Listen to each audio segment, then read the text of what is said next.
This is Carrick with ACG. I am here with Johnny and Silver for the Best Gaming Podcast number 569.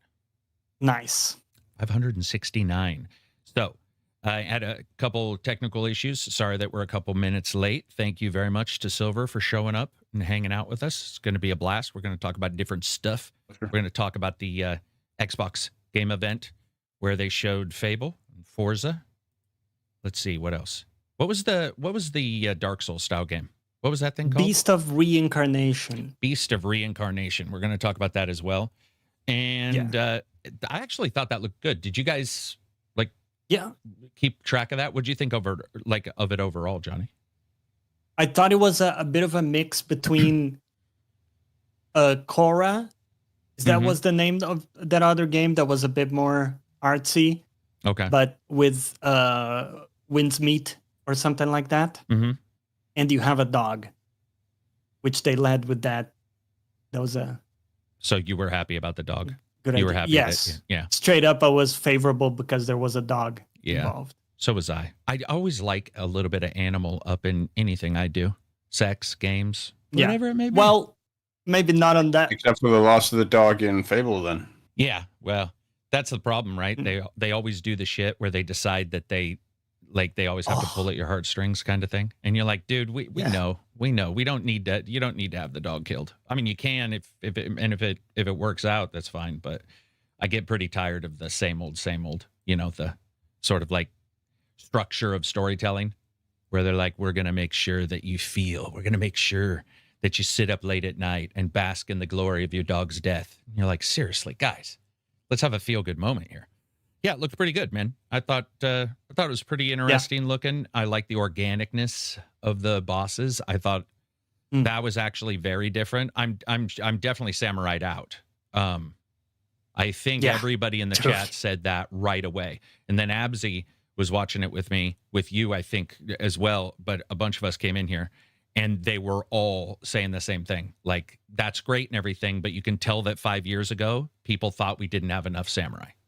And now, swimming in that samurai juice. Just damn. Wow. Yeah. Well, yeah, that might not have been the best way to say it, but you get my drift. What about you, Silver? Did you get a chance to watch those at all? I don't know if that was even on your radar to watch. I've seen. I saw the Fable showcase and Forza Horizon showcase. So give me the 411 on Fable then. I thought it looked good. I thought it. I mean, if you had shown me that footage, I feel like the best thing I can say about it is if you had shown me that footage and not told me it was Fable, I would have guessed Fable. Damn. Yeah. I mean, it looked recognizably Fable to me. Not the exact same art style or anything. But certainly the vibe and the overall feel of it. I think they managed to recreate that fairly well. Mm-hmm. That's fair. Some of it sounds. I mean, the fact that we're going from childhood up through life again, up through adulthood again, that they're going to that approach sounds promising. Yeah, we'll see how old you can manage to get in the game if they allow you to grow gray hairs again. I was a little disappointed with the scars being mentioned as being cosmetics that you can customize. I think we talked about it last time I was on that one of the aspects I really enjoyed about the older games was that you could get scars as a result of combat, and that there was a certain randomness to that really made a playthrough unique and made your character look unique to that playthrough. Mm-hmm. In a way that was really, really unique to Fable. And I would have liked to see them sort of continue that. Although that would have been controversial because it was controversial even at the time where people looked for all kinds of ways to cheat themselves out of that because they don't want a character who's disfigured or whatever. Like they've been completely mauled. Right. But yeah, other than that, Fable looked really promising to me, and I'm looking forward to playing it. Combat I thought also looked pretty decent. It looked a hell of a lot better than Fable 2 and 3's combat. Fable 2 and 3's combat, I thought, also looked pretty decent. It looked a hell of a lot better than Fable 2 and 3's combat. Than Fable 2 and 3's combat. It looked a hell of a lot better than Fable 2 and 3's combat. It looked a hell of a lot better than Fable 2 and 3's combat. to me. So hopefully it'll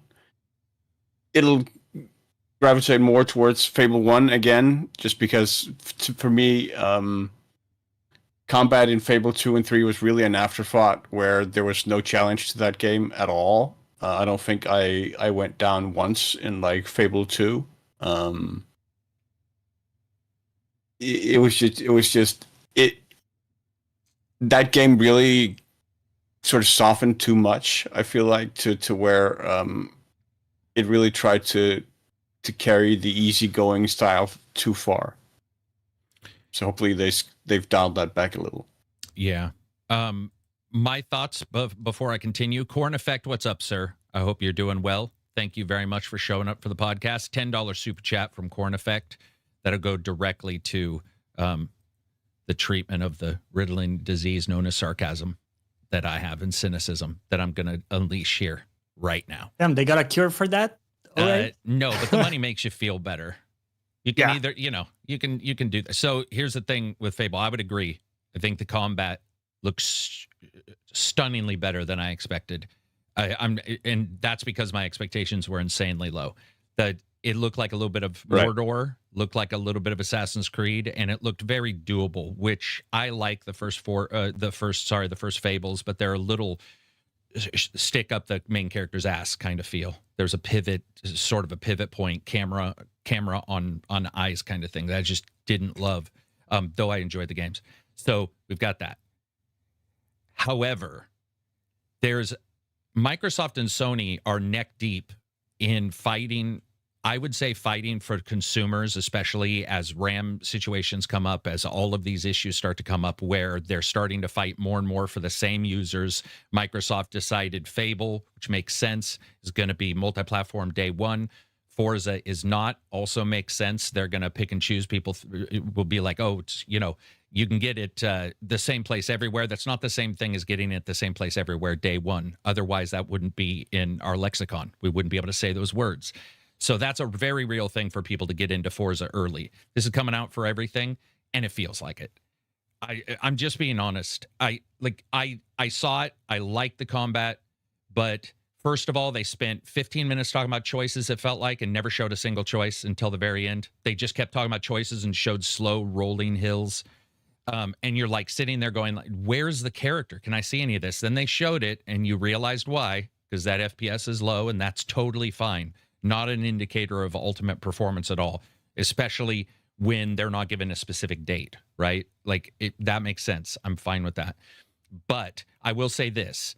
Every change that Silver just mentioned is the exact problem Sony, Nintendo, and Microsoft are neck deep in, unless it's one of their first-party sort of side developers that they let get away with something.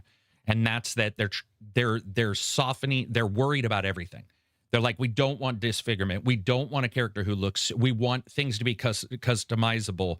And there's a very distinct difference between what Fable is now for Microsoft and Lionhead in today's market versus what it might have been 10 or 15 years ago from them, or even now, currently in the current market from somebody else. It just, everything they were saying and even how they were presenting it was like, okay, these sharp edges just won't be there. And I get that. They're going to try to get away with British being the sharp part. Mark my words. That's what's going to be the sharp part. They're going to be like, oh, British humor, look how edgy we are. Look how whatever we are. And they're going to pull it out from everything else. Like, I don't think a dog would die in this. I flatly don't think they do it. I don't think that they want to lose fans who like dogs. I know that sounds bad, but these guys are now fighting for everything. People are stunned Microsoft's releasing this on everything. It's not stunning at all. The current situation has somehow allowed or somehow helped Microsoft in a weird way, where they were like, oh, we're not selling very well. We're going to release on everything. And now it makes sense because some people can't buy everything. Some people, so they do have one thing. They're not reaching out to get something else. They're playing on their TV, which is an initiative these companies are doing. But there's a softening of it that I felt. And I don't know, man. That's just me. I hope that's not the truth, but it's like everything they showed and how they talked about it sounded very fairy tale like. Old Disney. I mean, Well, not old Disney, current Disney kind of thing. Oh shit! I mean, my dogs are gonna bark. they did go into a supposedly what is going to be a deeper morality system or whatever, that it's no doesn't longer going reflect to on be. you. It's no longer going to be that binary potentially. Right, that but they maybe said it's not there's going to be show up more on your gray. character. The one thing that mattered to everybody is Right, not right. going to be there. So it's like, hey, you got a morality that's on a menu somewhere.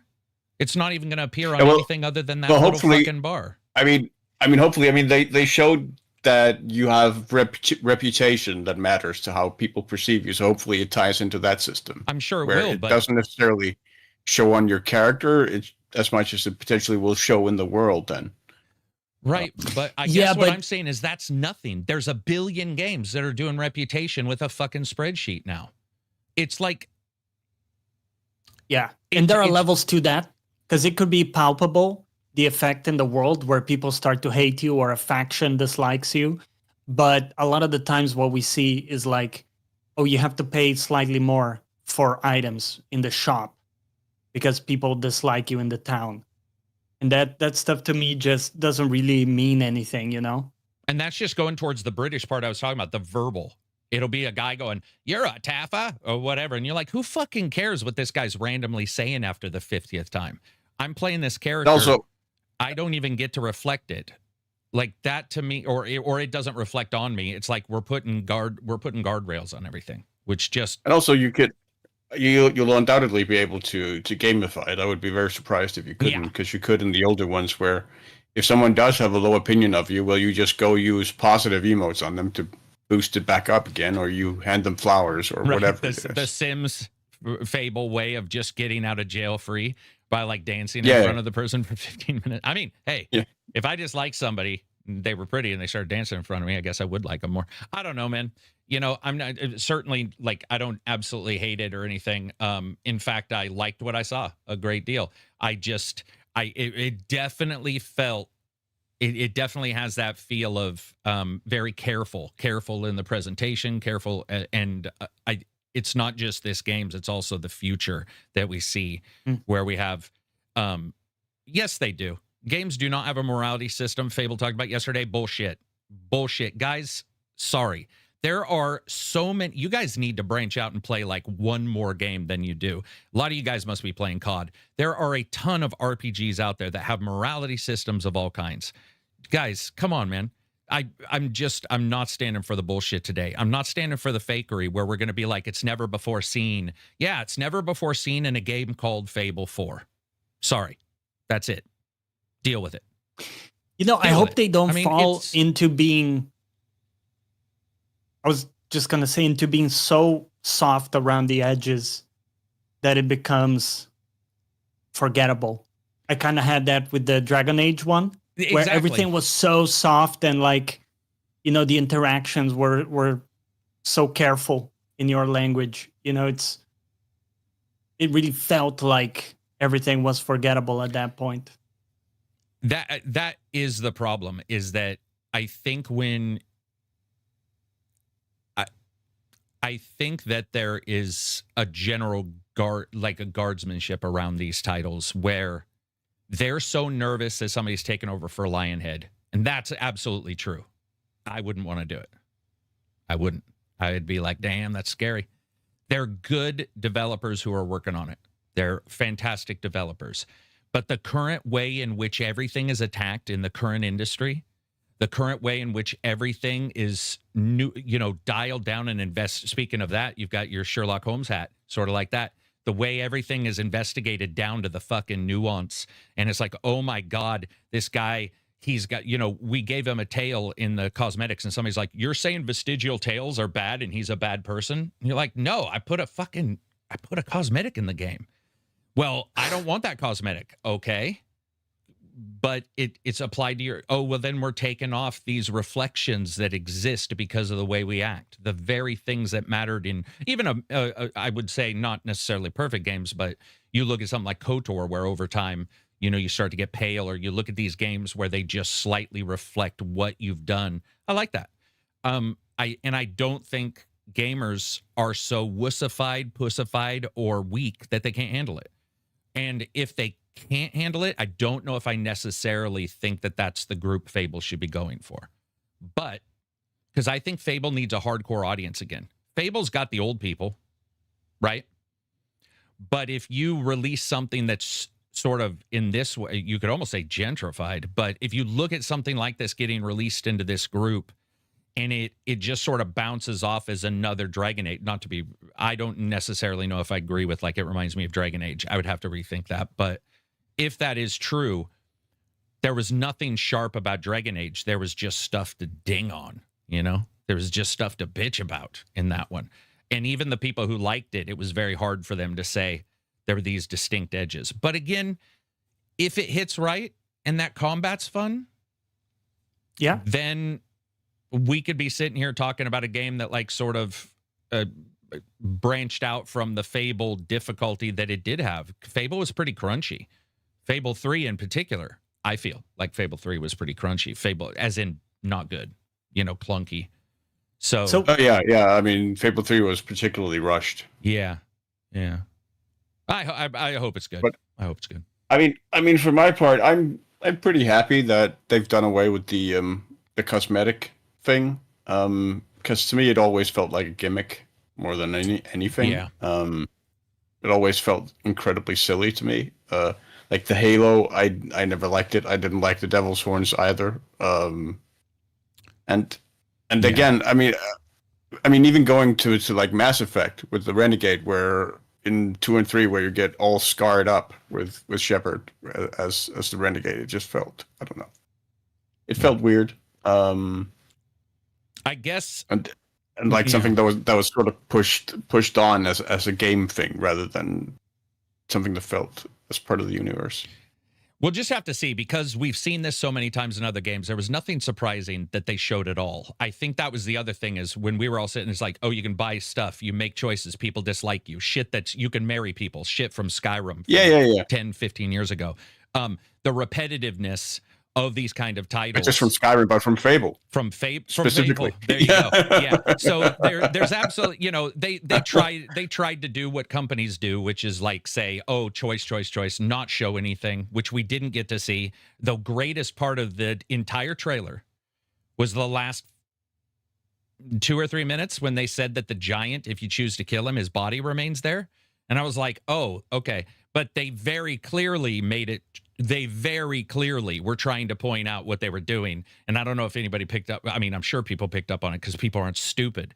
But they very clearly were like, there are only some choices like that. They made that super clear. They were, he was like, there's this choice. It's just so as you can do this. You can marry this person. You're like, yeah, blah, blah, blah. And then he's like, but there are these big choices that can make changes in the game world.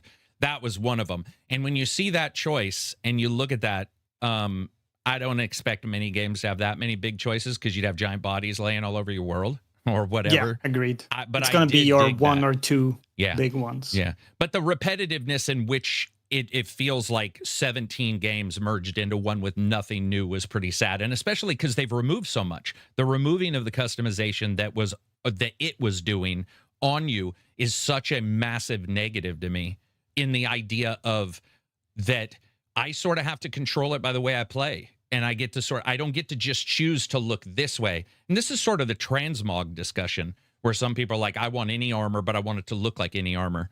Then you sort of have the back and forth on that. It's, in a way, it's like that, where like how much customization should be with the player, how much customization is forced on you via the way you are. I would say Fable is a game where you would want that. If you want your edge, but it's very clear they do not want an edge. I mean, when you look at it, you're like, okay, that is insanely clear of what they're going for. And they're very much going for like the super leveled down, almost.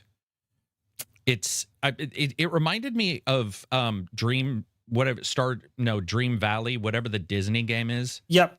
Dream Valley. Is that what it's called? Dream Valley, where it was just sort of like tangential shit, and you can bump up this guy and, you know, and I don't mean in the gameplay. I just mean something about the overall, almost the vibe, like a new Disney. I hope it's deeper than that. It'll be deeper than that. I think it'll be deeper than that. But it didn't. Speaking seem for like the combat too, because like the combat seemed a little bit shallow. So you had the combo of ranged with melee, right? So you could, but it looked cool. Just seamlessly. The It did look prismatic cool. daggers, man. That looks sweet. Okay, yeah.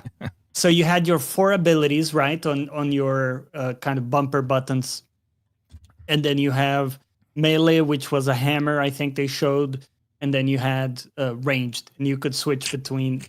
Yeah. But what it felt to me is that it reminded me a lot of something like Dragon's Dogma, or indeed Dragon Age, but without the companions. Mm-hmm. So it's almost like you have less stuff you can do, which makes me think, is that going to get a bit old when you just have, your 4 abilities plus your basic auto attacks with ranged and melee?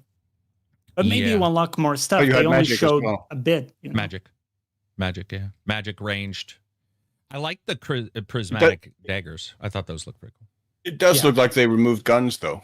I thought that too. Yeah, there was another removal. So one of the guys was just sort of tracking the stuff that he had noticed wasn't in this, but the timeline might be different.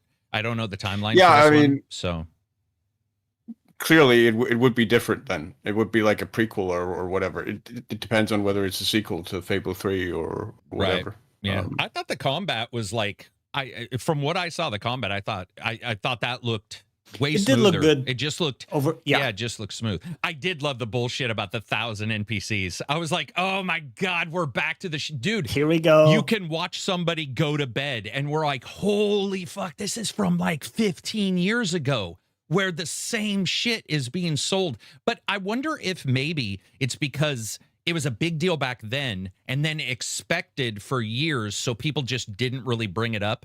And then now that maybe it's been a while, it's been more your Dark Souls where there's only one guy that talks in the entire friggin' game. But it was interesting to see them talk about that and be like, you can watch him go to work. And you're like, damn, guys. I think I just really wanted more seeing, like, other than the tangential shit they said was going on, it would have been nice to see some stuff. It was very close to that show don't tell kind of thing. The interesting stuff there is because that, to me, it sounded a bit like they were going to, it's going to be 1,000 individuals, so potentially 1,000 individual voices, and rather than like 5 people named differently but all with the same voice, the way it's been for, like in Skyrim, for instance, or many other games. Like whether they will actually be 1,000 separate people, as it were.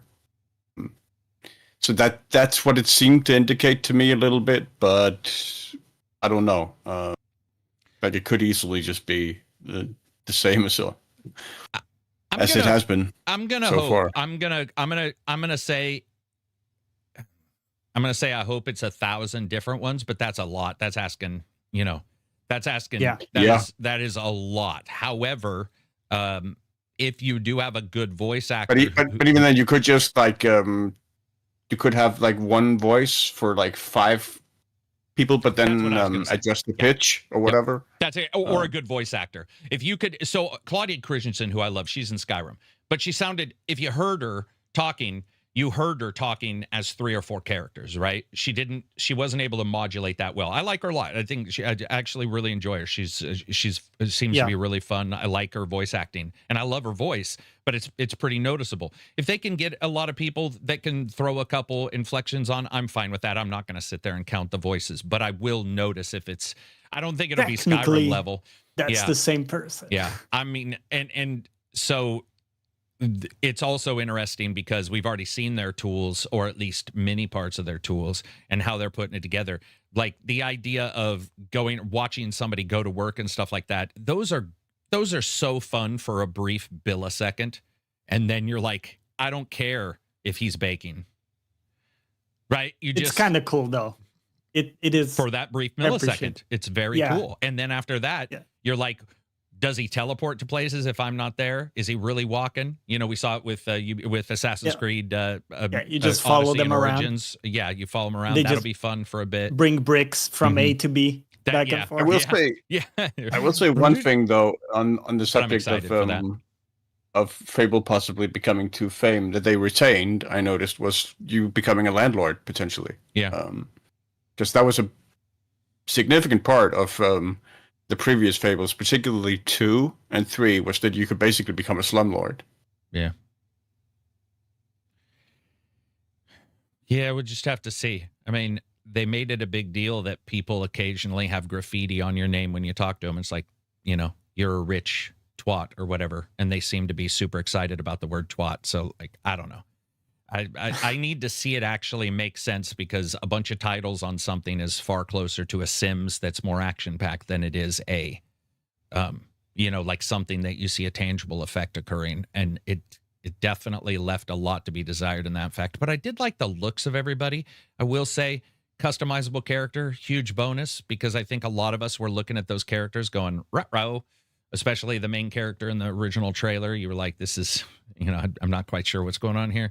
So the idea of customizable characters, or at least somewhat body templates, they showed a really cool looking, you know, sort of character chooser, I guess, and that looked good. I liked what they showed there. I liked the speed of the magic. Sometimes in magic, things go over the top and it takes too long to pull off a spell. And he was attacking somebody. I think they fell, and he did a prismatic daggers, and they just appeared and hit the guy. And it was like, that's snappy. That, you know, that's sort of exactly what we're hoping for. So, yeah. And then also we'll just need to see, they said seamless. Seamless doesn't mean anything much anymore unless you're Starfield and not seamless. So we do want seamless. I think everybody wants seamless. It's not HUD or hub, which they had gone away from hub. And I think that that's cool that, you know, they're showing that this is going to be an open world. You'll be able to travel around. They didn't show mounts either, did they? Or did I miss that? Did they show mounts of any kind? Because I think Fable without mounts is better. No, like, they did not. Okay. Not that I saw anyway. I didn't even see a horse in the game, but that could have been because I was looking at other stuff. But I didn't see even like a horse plow or anything. So the idea of it being on foot the entire time, tracking you, you know, a human speed, I like that. I'm, you know, like I'm. Yeah, I mean that was the older games as well. Yeah. So yeah. I think that'd be good. Salisbury, Sals by one N. I don't know how to pronounce that. If you guys pronounce it, $20 super chat. Happy Friday. Buy a fluffer nutter. Praise Odin. What's up, man? Yeah. But anyway, hopefully it turns out for everybody and it's awesome. Always be cooking says, however, PLN 25. I think we figured out what that was one time, but I apologize. Poland bucks. Plun bucks. Thank you very much. Always be cooking. Hope you're having a good one. Reaper says $5 for the sarcasm. $5. That was more than sarcasm. That was just outright like a little bit of disappointment rubbed off in there. But again, I'm all for it. Vapor says there was riding a horse once in the demo. Okay, thank you guys. Really? Thank you. Oh, okay. So I missed that. Oh my God, I didn't miss it. Too. I remember she's on the left and there's the field and she's going super slow. Yeah, you're right. Okay, cool. Slow horse. Yeah, cool. Yeah, because I skipped that one. It was like a brief millisecond. See, that's what I'm saying. There was literally a main character riding a horse. Yes, that disproves everything else we just said. We're not even talking about Fable. We're talking about Forza now. Anyway, people are getting tight about it. You can already tell. They're starting to get, it's like, that's exactly what's going to happen, especially with a Fable game. There's a lot of people who are like riding their nuts on it. And I'm glad it's coming out on everything, guys, because here's the thing that I was talking to Jay. I know it was quick. Don't worry about it, guys. Jay was saying that when he was watching, you know, Twitter and YouTube, there's always this negativity. And we were talking about how there wasn't much in the Fable showing because it's for everything. So there was no PlayStation, Xbox kind of, you know what I mean? PlayStation guys can't be like, this game sucks. Then when they get it, be like, I never said that. This game's awesome. Instead, it was like, boom, the game is what the game is. And it was a much more positive showing. And I think there's also some Xbox fans who are coming to the conclusion that like, and Sony fans as well, because I still know some Sony fans caught up. They've got their nuts in a twist still about like, you know, even the big games coming to Steam and stuff like that. But hey, moving on. Like we're in the future. Shit's changing. You're gonna have to sort of throw your exclusivity desire to the wind and just be like, this is our future now, which is a lot of shit on everything. You know, like that's sort of the way it is. But yeah, so. What else did they show? Good graphics other than the frame rate was balls almost all the time. They even showed the behind on the camera they were showing like off camera, which is where you have a display, somebody's working, and they were showing the video, and I was like, ooh, this game's got some optimizations, which means nothing negative towards the game. In fact, it just means the game's real, which is nice. They showed some good. They showed. I personally like their mist and fog effects, something like Fable 3, I think, was known for. I know that some people were, talking about how it reminds them of a dungeon in Dark Souls 1, or like the sewers or the swamps. But I sort of like the way they do their environment. I mean, it looked gorgeous when they were out looking out over the town. world. Looked amazing. The town looked amazing. The girl turning at 1 mile an hour, as Jay brought up yesterday. He's like, did you notice how worried they were about the frame rate? Yeah. Well, I was telling him there's probably 600 QA testers who were told, go through the city, and whoever doesn't hit a frame rate stitch, you're going to be in the trailer. It should have been like QA tester 605 down in the lower right corner. But yeah, that was cool. And then Game Pass. So there you go.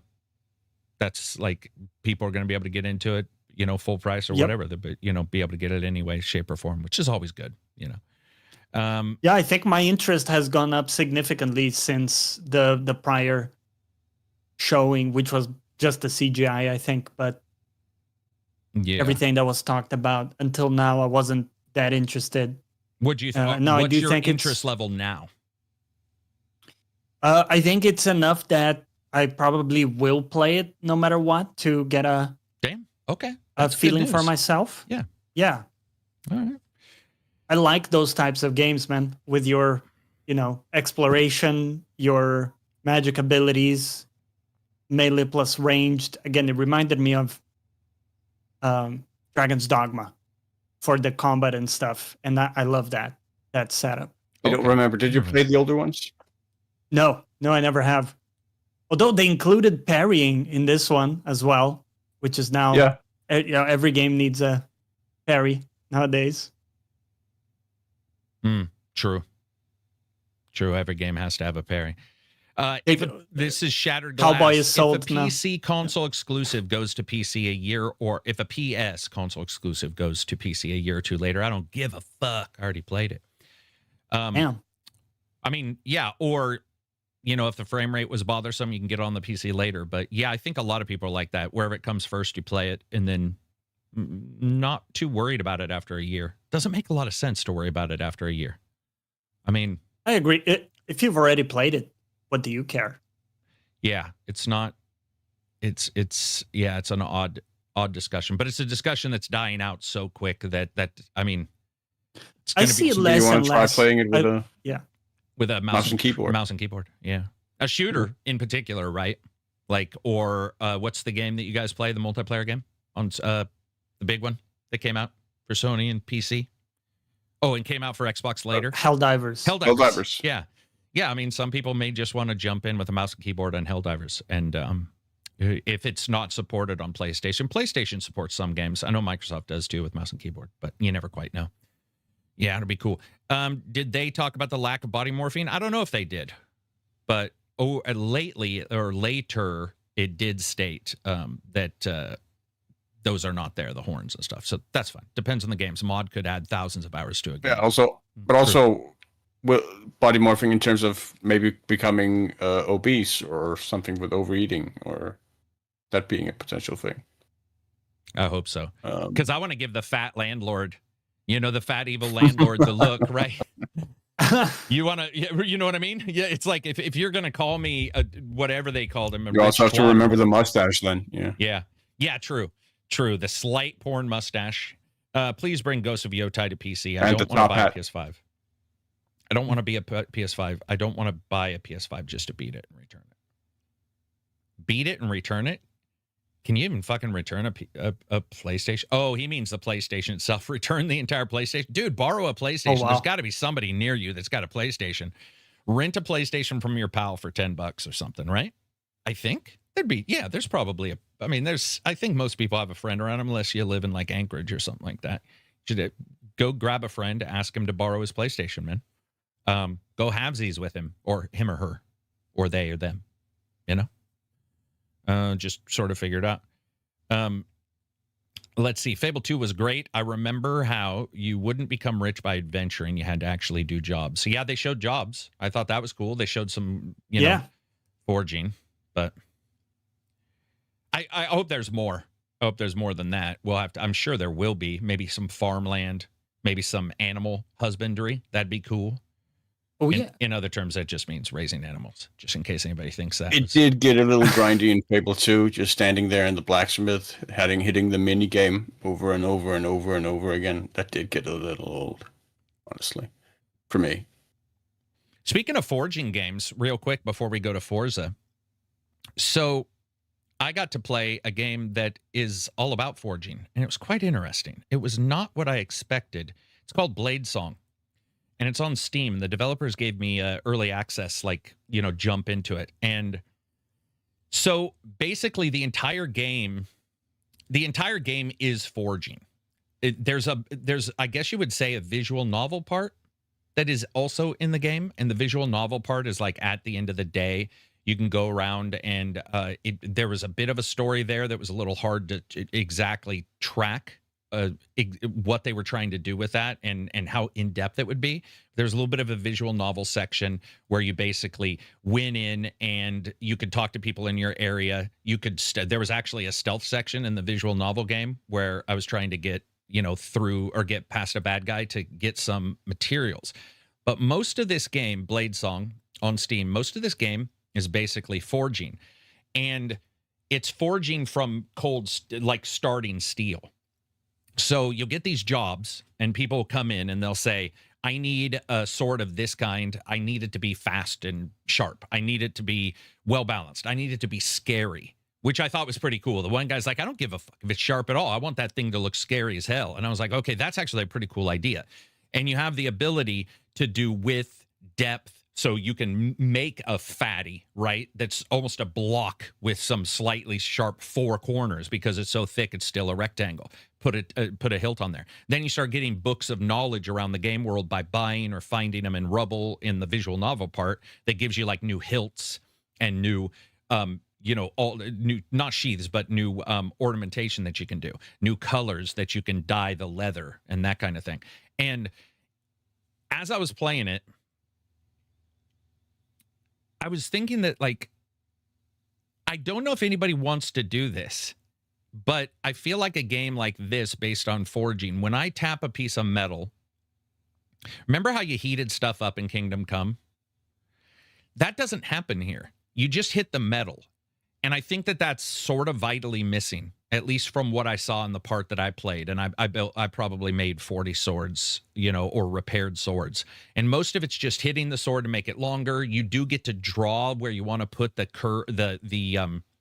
blade, so, or the edge. So you can make a sword that has like not all edge. You can do curved, you can do asymmetric, which I thought was awesome. Even asymmetric hilts and crossguards. I thought that was all great. But I realized one thing it felt like it was missing a bit is that forging process, because I think Kingdom Come did it pretty well, which is like put it in the fire, I agree. you know, and look at the color. Temperature control. Yeah. And I realized when I was doing, now I don't know if they're going to add it later. I can't speak to that. But what I saw here, it was just basically almost like an editor view.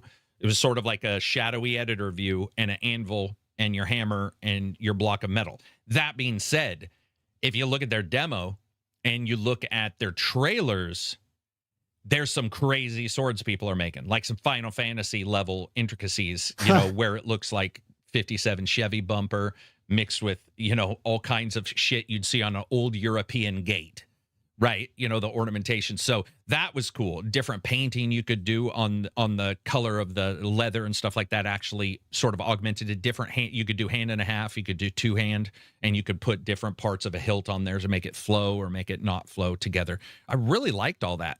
But I did realize as a concept, it's quite unique. Yeah, you know? Yeah. Except, again, the heat part, which I didn't realize is so...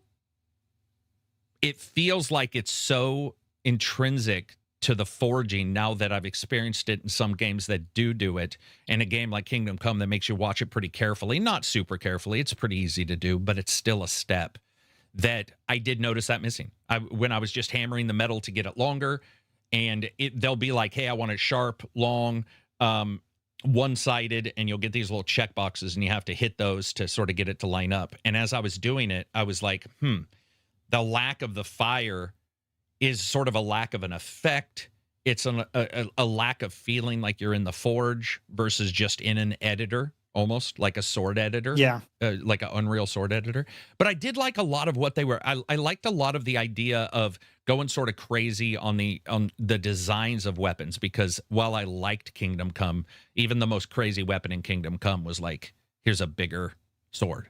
Or, it didn't really get it. They had some fancy stuff for sure, but this seems to be embracing the, hey, in the future, you might have some crazy ass Tron style shit in here, which could be very fun.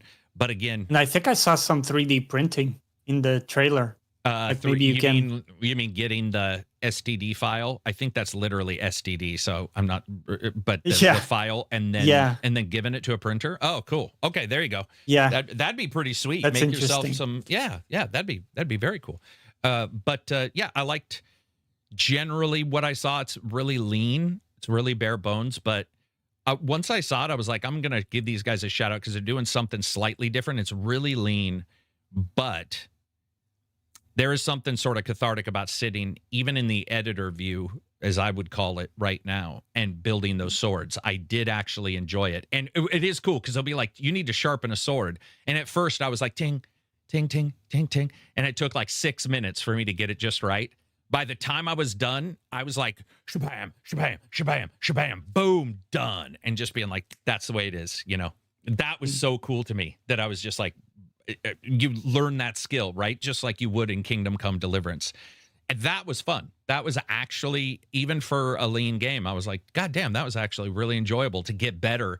So when somebody asked me to do something, I wasn't like, oh, this would be boring. This is sharpening a sword. I was like, fuck yeah, I got you, man. Boom. And just ship it off. And that was cool. But yeah, Blade, it comes out. Oh, let me see. I think early access here is pretty soon. I'll say within a week or two, but I'll get the listing. But Blade Song looks like it's out on early access right now. Now, okay, there we go. Yep. Yeah. So again, I can't go out and say there was a ton, but I just wanted to point it out. Now, so Forza. Oh yeah. Let me go back and start the Forza part of the video here for people. I'm just going to point these out so we can move on. Couldn't see dynamic weather at all. We saw it on the terrain, saw snow, that kind of stuff, but didn't really see a lot of dynamics in the weather and that kind of thing in the trailer. Don't necessarily know why. I believe they also didn't show nighttime. I can't remember. We watched it a couple times, but once I start watching it, I start looking at the graphics going, God damn, that game looks good, and then forget what I'm looking for. But overall, what I saw of that game, and in the city, which looked awesome. When they're driving around the city, it reminded me of like old what was that, Gotham Racing for the 360, I think. Reminded me of that. It's in Japan, which I think that's their get out of jail free card. What'd you say? Midnight Club as well. For Midnight a real Club, old. True. Yeah, true. They also showed them in some of the super popular. I just now I did see a moment before. If you guys look, well, I'm after them, but just for a brief second, they showed snow falling for like one frame prior to the guy coming on. So there you go. So, but people were saying, is it missing and stuff like that? And I was like, no, it's not missing. For whatever reason, they just decided to not show it much, but I don't know why that is. Maybe they just, I don't know why that is, but yeah, it's in the game. I think it would be very weird if a Halo game showed up and they were like, yeah, we're not doing dynamic weather or we're not doing weather effects. They showed snow on the ground. They showed all kinds of that crazy stuff. So yeah, it's in there. We'll be able to see it. I just think it looked awesome, looked super fun. Drivatars are in there. They showed a lot of different locations, modern and rural, which I thought were really cool. I didn't track it enough. I didn't have the audio up actually for some of it. I didn't get to see how many cars were in it. I don't know if maybe they mentioned that, but I didn't get to see it. And then you have your own house. There's also a track editor where everybody can edit. That looked pretty cool. I think track editors are great because I like to say, man, that'd be cool, and I can't wait to use it, and then never, ever boot it. Ever. Yeah. But Same. that's on me. I like to play the ones that people create, though. That's funny because that's exactly what I think Abzi was saying yesterday. He was like, "Listen, I love that they're there because Yeah. I just Let the community absolutely cook. will not use them." Yeah. But let's like remember the skins when Forza first came up and people were making like Bart Simpson skins and it looked perfect and you'd make a blob with like blue on it and you'd be like, "That's Simpsons." People are like, "No, it's not, dude." But unless you're somebody else silver, was and able to then do it. you'll spend a day making the perfect Well, that's livery. probably true. Like, Anything on Forza 6 that anybody's like positive, negative? yeah, See anything dude, that looked weird? The town looked incredible. Yeah, damn. And then the rural, it's something only Japan has, that type of like rural landscape with like the gates and all that type of stuff. Looks amazing. Yeah, I'm looking at it right now with them in the city. Just the game 5 times larger than anything they've designed before. I think that's also good because while I loved all the past games, it doesn't take very long to get from one end to the other. When you really look, for a racing game, if you get my drift, but I didn't know that they stated titles, but yeah, 5 times larger. Yeah, they stated 5 times. Do you know if they said anything about wheel support in Forza 6? I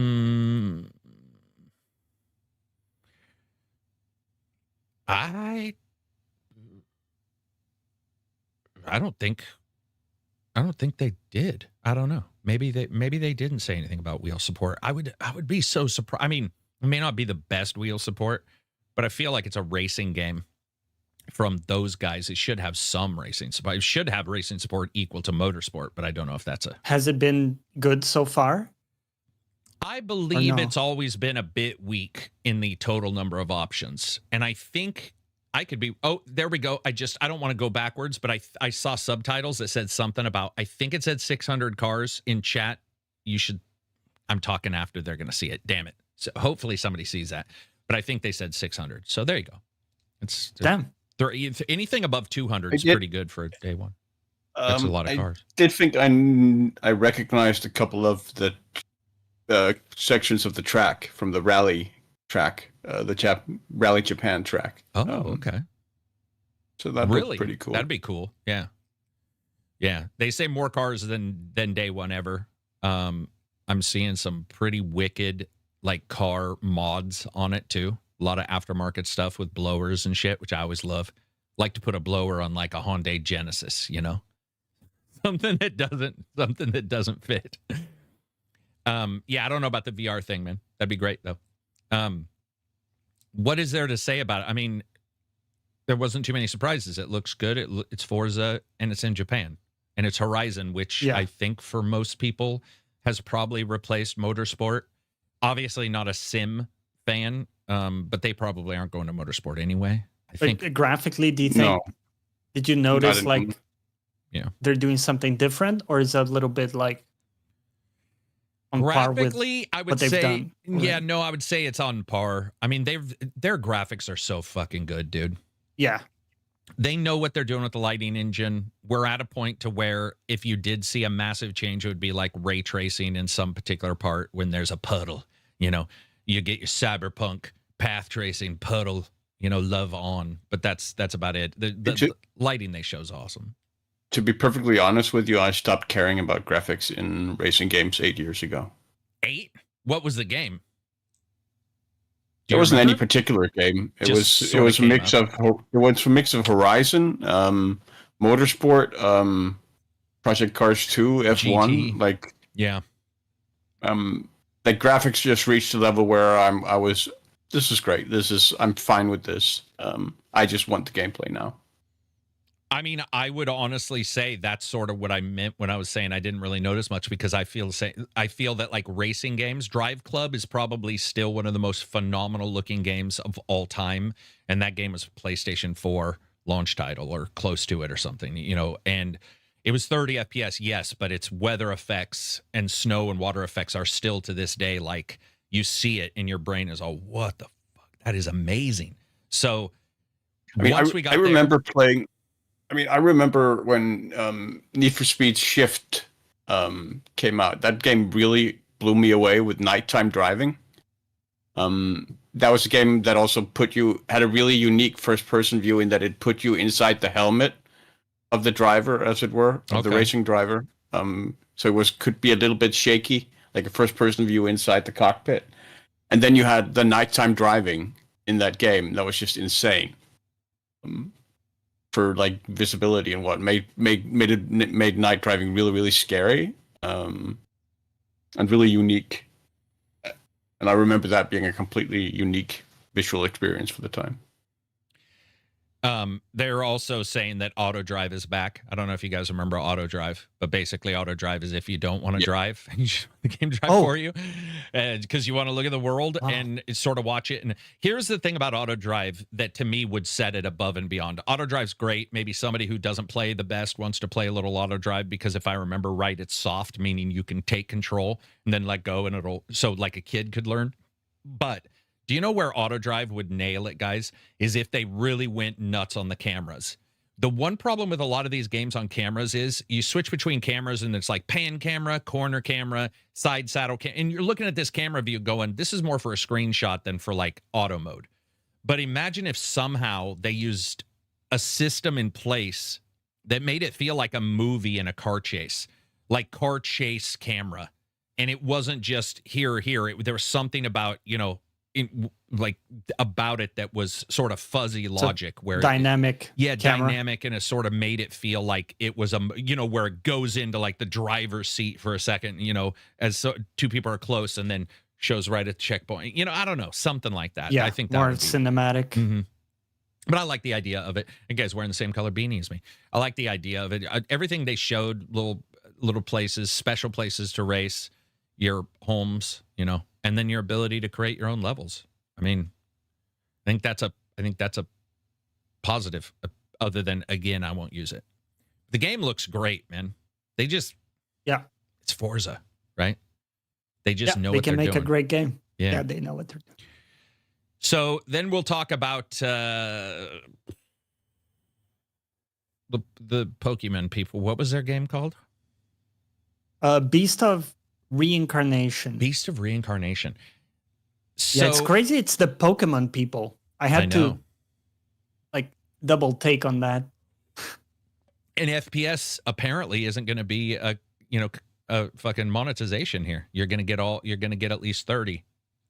Yeah, which seems nice. I mean, for the most part, it looked like it was showing it the way it was supposed to, and that there was a good frame rate.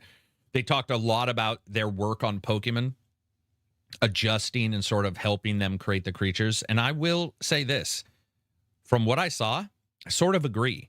There was a lot of different animal creature designs that I was like, you know what? That does look at least a little bit different enough that I'm like, that could be fun. Some creative designs there. Yeah, and the growing of the grass and trees around you. I don't know if you can control that in real time or what you can do, but I like that kind of stuff. And it's the Pokemon people, so they'll finally get time to work on a game. I mean, I don't know if it'll be good or anything, but they finally get time to work on something. It seems like they were excited to do something different than Pokemon, so there's that.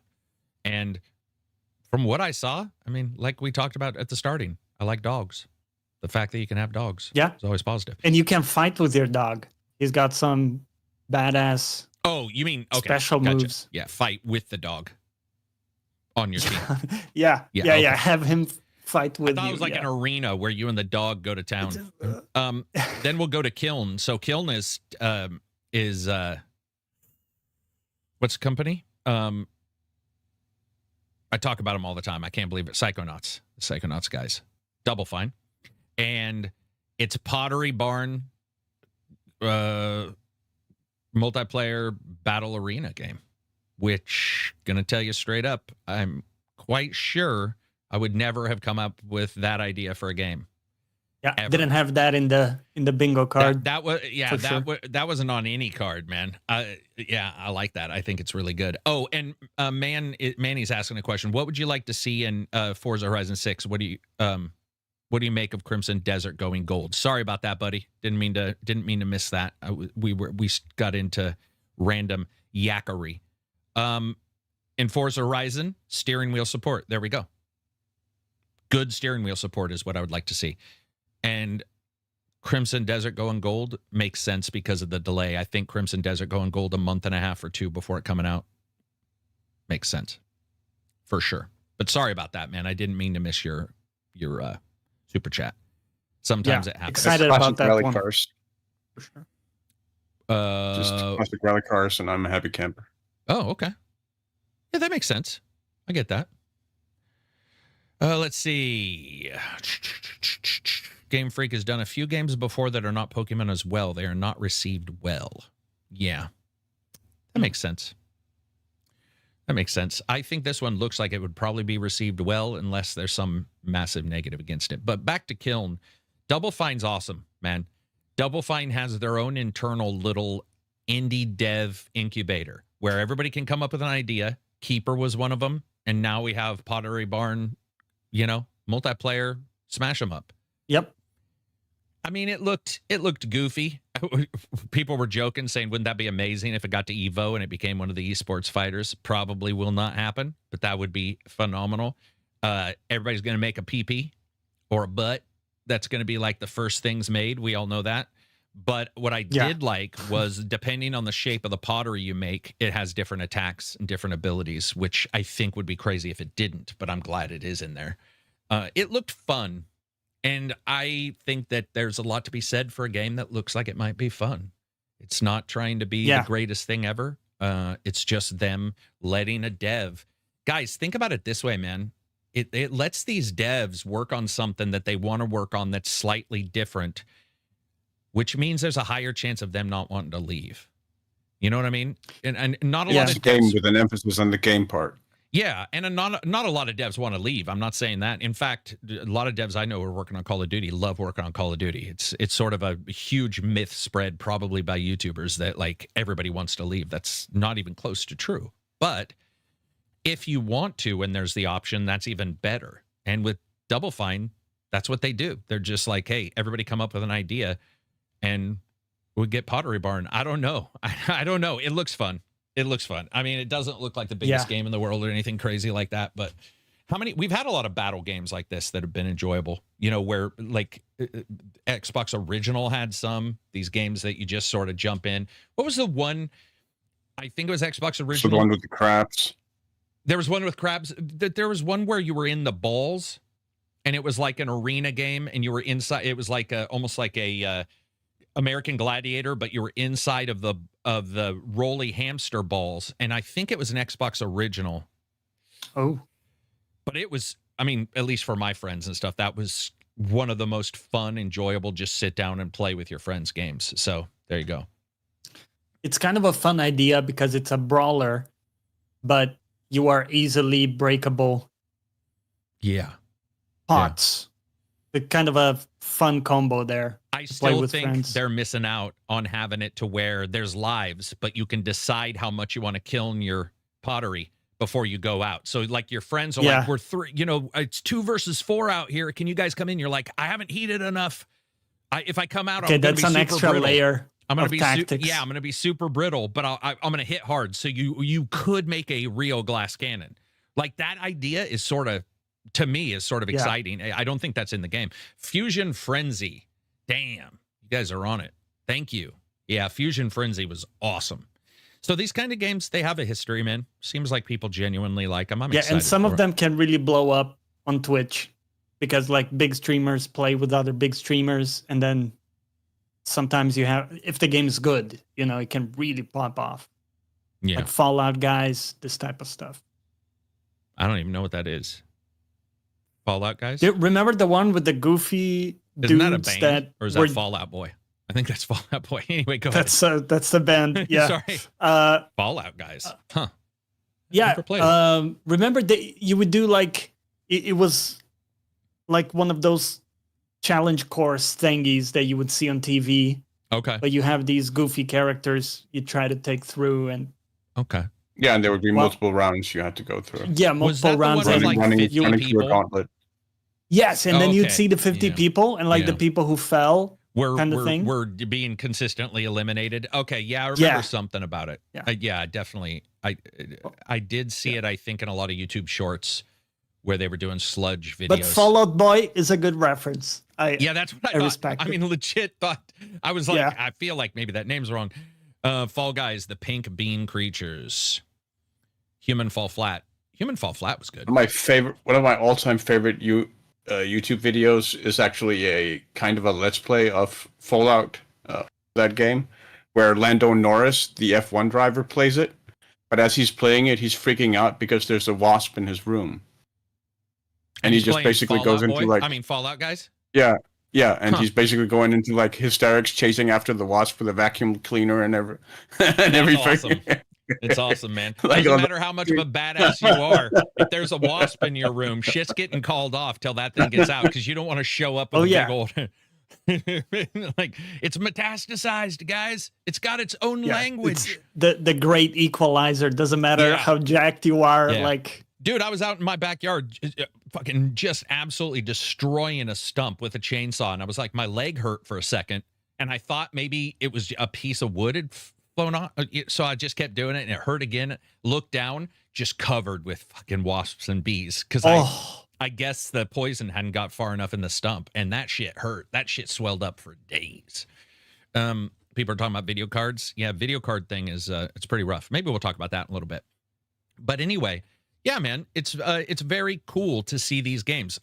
I genuinely, I would say overall, liked what I saw from Microsoft. Their stuff this week has actually been pretty interesting to see, where they're headed. But that brings up the next point of discussion, which is Ubisoft. So, yeah.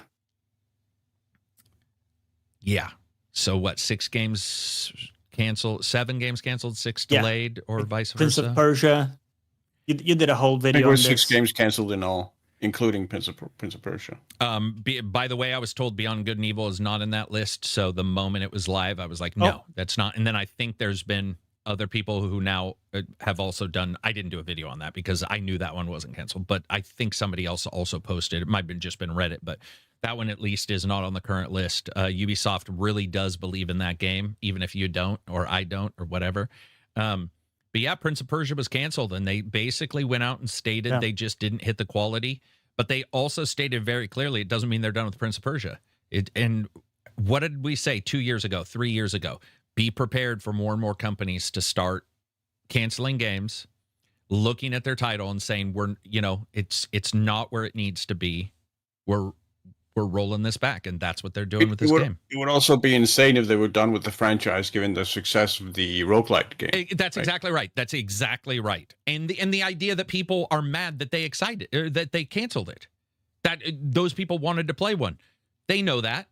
But what they wanted to play doesn't seem to be what those developers were delivering or able to deliver in the time frame. So they're like, we're gonna start over. Or we're gonna. Yeah, I mean, I'm sad for the cancellation. Me I was too. looking forward to it, but yeah.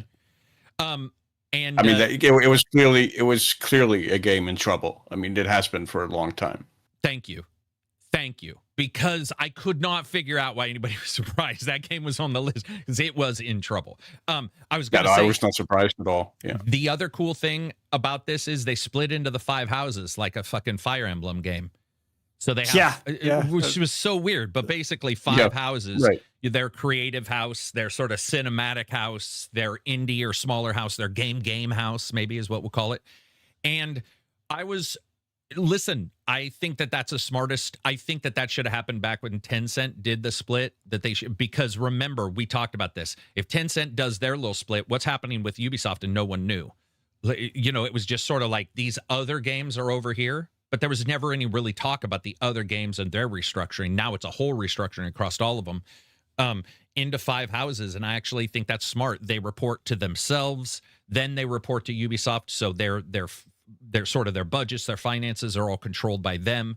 They're doing their own thing, and they're able to probably split away from maybe a bit of the generic that we see sometimes with like a Far Cry looking a little bit like an Assassin's Creed in its HUD. Yeah. So I don't really have any issue with this. It doesn't make me necessarily more worried, but I do hate that Prince of Persia was as in trouble as we thought it was. I guess that would be the easiest way to describe it, is it sort of sucks that that didn't turn out Yeah, to be me too. disproven. I adored the original Sands of Time. Yeah. I liked Prince of Persia's. I think I've liked. The whole Arabian Nights feel of it was just great. I think I've liked them all. Even Warrior Within, with its emo ass eyeliner music. You know.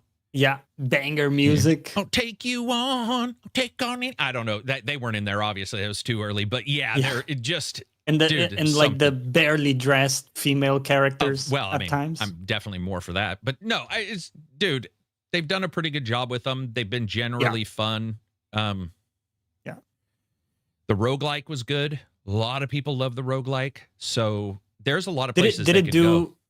I think the roguelike did do well. I'm pretty sure we looked at those numbers. I'm not going to bring it up again, but I'm pretty sure we looked at those numbers and it did well for. I thought so. That game. And that was early access, right? Was the roguelike early access? Okay. No, I don't believe so. Yeah. God smacks slaps. How dare you? Hey, listen. No. I actually, I don't know. Maybe they do. But I think in Warrior Within, it was such a departure from, you get like Arabian Nights, Prince Ali. That's from Aladdin, but I'm just going to mix it together. But, you've got like the more classic shit, and then suddenly you're playing Warrior Within, and they're like, it's just, it was totally changed. It was a vibe for sure.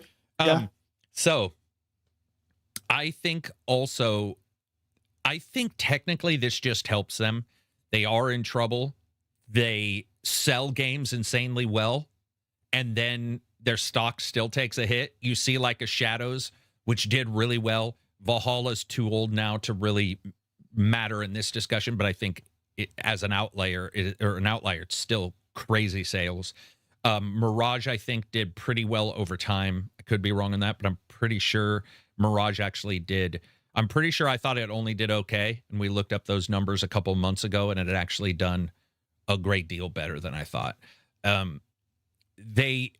There's their public persona and their stock price, and then there's actually, weirdly enough over here, those bangers. And then there's the middle ground where you don't know what the fuck they're doing. So you get this awesome game, and then you get Star Wars.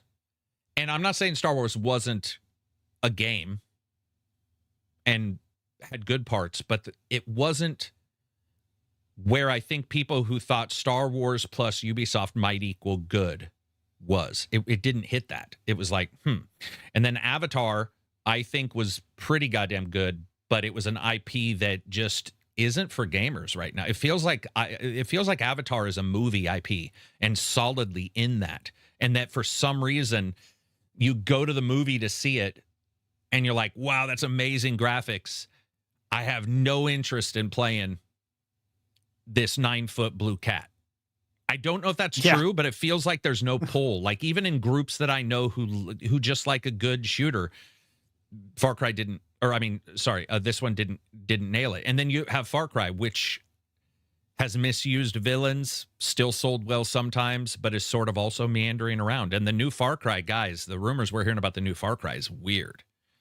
24-hour timer, repetitive gameplay that like loops around and you have to save some people. Like it's not 5 or 6. It's this weird sort of off the side kind of new idea that they have. I'm not saying that's bad. I'm just saying I don't know if there's a comparison, at least for internally with them. Then they've got Rayman. That's the other problem, right, guys? They've got a lot of IPs that we don't see that I would love a new Rayman. I would kill for a new Rayman. Yeah. I would murder. It's been a long time. It's been forever. And Rayman's beautiful. Dude, I was putting video in. Yeah, I mean, that's the game that made Ubisoft. Yeah, and I was putting video in for the video yesterday, and it was old Rayman. And I was like, that game it looks insane now. Like it's like almost like the Red Dead of those kind of games, of like a 2D platform. You could say Ori is definitely like that, but the game looks phenomenal. I would love a Rayman. The only problem with Raymans is they were known to skew difficult. I don't think I found them super difficult, but there were a couple that I know that like sometimes people were set off by its play style versus what it looked like. And I that's fair. That can happen. I don't think it was too difficult, but A bit worried about the Division being bundled into House 2 alongside Ghost Recon. So let me tell you why that's weird. Don't worry about the Division being bundled in there. Worry about Splinter Cell.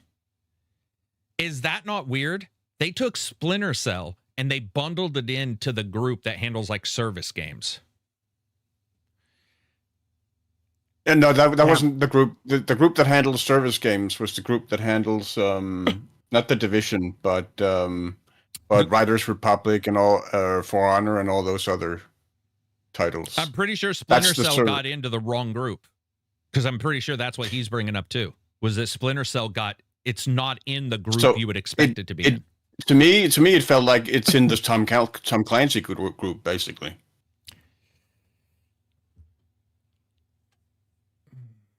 Tom Clancy's Rainbow Six, though, which is a different group. Yeah, I don't know. That's true. I mean, that one is part of the live service thing. I don't like it. I'm still. I see where you're going with thematics, but the others weren't based on thematics. They were based on like what the future may hold for those games. I'm just worried about Splinter Cell being in there. But I guess the real question is, what could Splinter Cell be in? Because it wasn't picked up with the other big games. Yeah. So what could Splinter Cell have been in outside of those? So maybe that's why it's there. I don't know. I mean, all the 3 titles there are Tom Clancy games. It's Division. It's so it's so it made sense to me. Wildlands, Breakpoint, and that right. The I Wildlands games. And I mean, and specifically, the fact that those 3 are then bundled under one house did actually give me some optimism for how we might actually see a Ghost Recon or Splinter Cell game, rather than if they're disseminated into like a broader group. The fact that they're consolidated into that particular group makes me more optimistic than I was previously. I'm trying to think if this is a bugs make games better moment, or if I agree with you. I see where you're going. I don't know if I would say, I don't know. I don't like it. I'll just say, but I don't run the place. It just something about Splinter Cell being there made me go, is that what people who love... by the way, I'm not a huge Splinter Cell fan. I am a Splinter Cell fan, but I'm not a whatever. So I think I'm more worried about what that might mean for the people who are Splinter Cell, the old style. But, Splinter Cell did have multiplayer that was good. Had mercs versus whatever, super spies. Is that what it's called? Mercenaries versus versus spies? Or whatever? They had co-op too. Yeah. I think they did either Chaos Theory or... Yeah, Chaos Theory and Conviction and the Blacklist all had co-op. Yeah, I had a good time with that. Yeah. I don't know. Dude, I saw the shares dropped 39%. That's what I meant after they announced it. Their public image and their shares are so... I'm not saying they're great, because they have maybe a 50-50, I guess, but their big ones do amazing, right? Like you see an Assassin's Creed or whatever doing these insane numbers.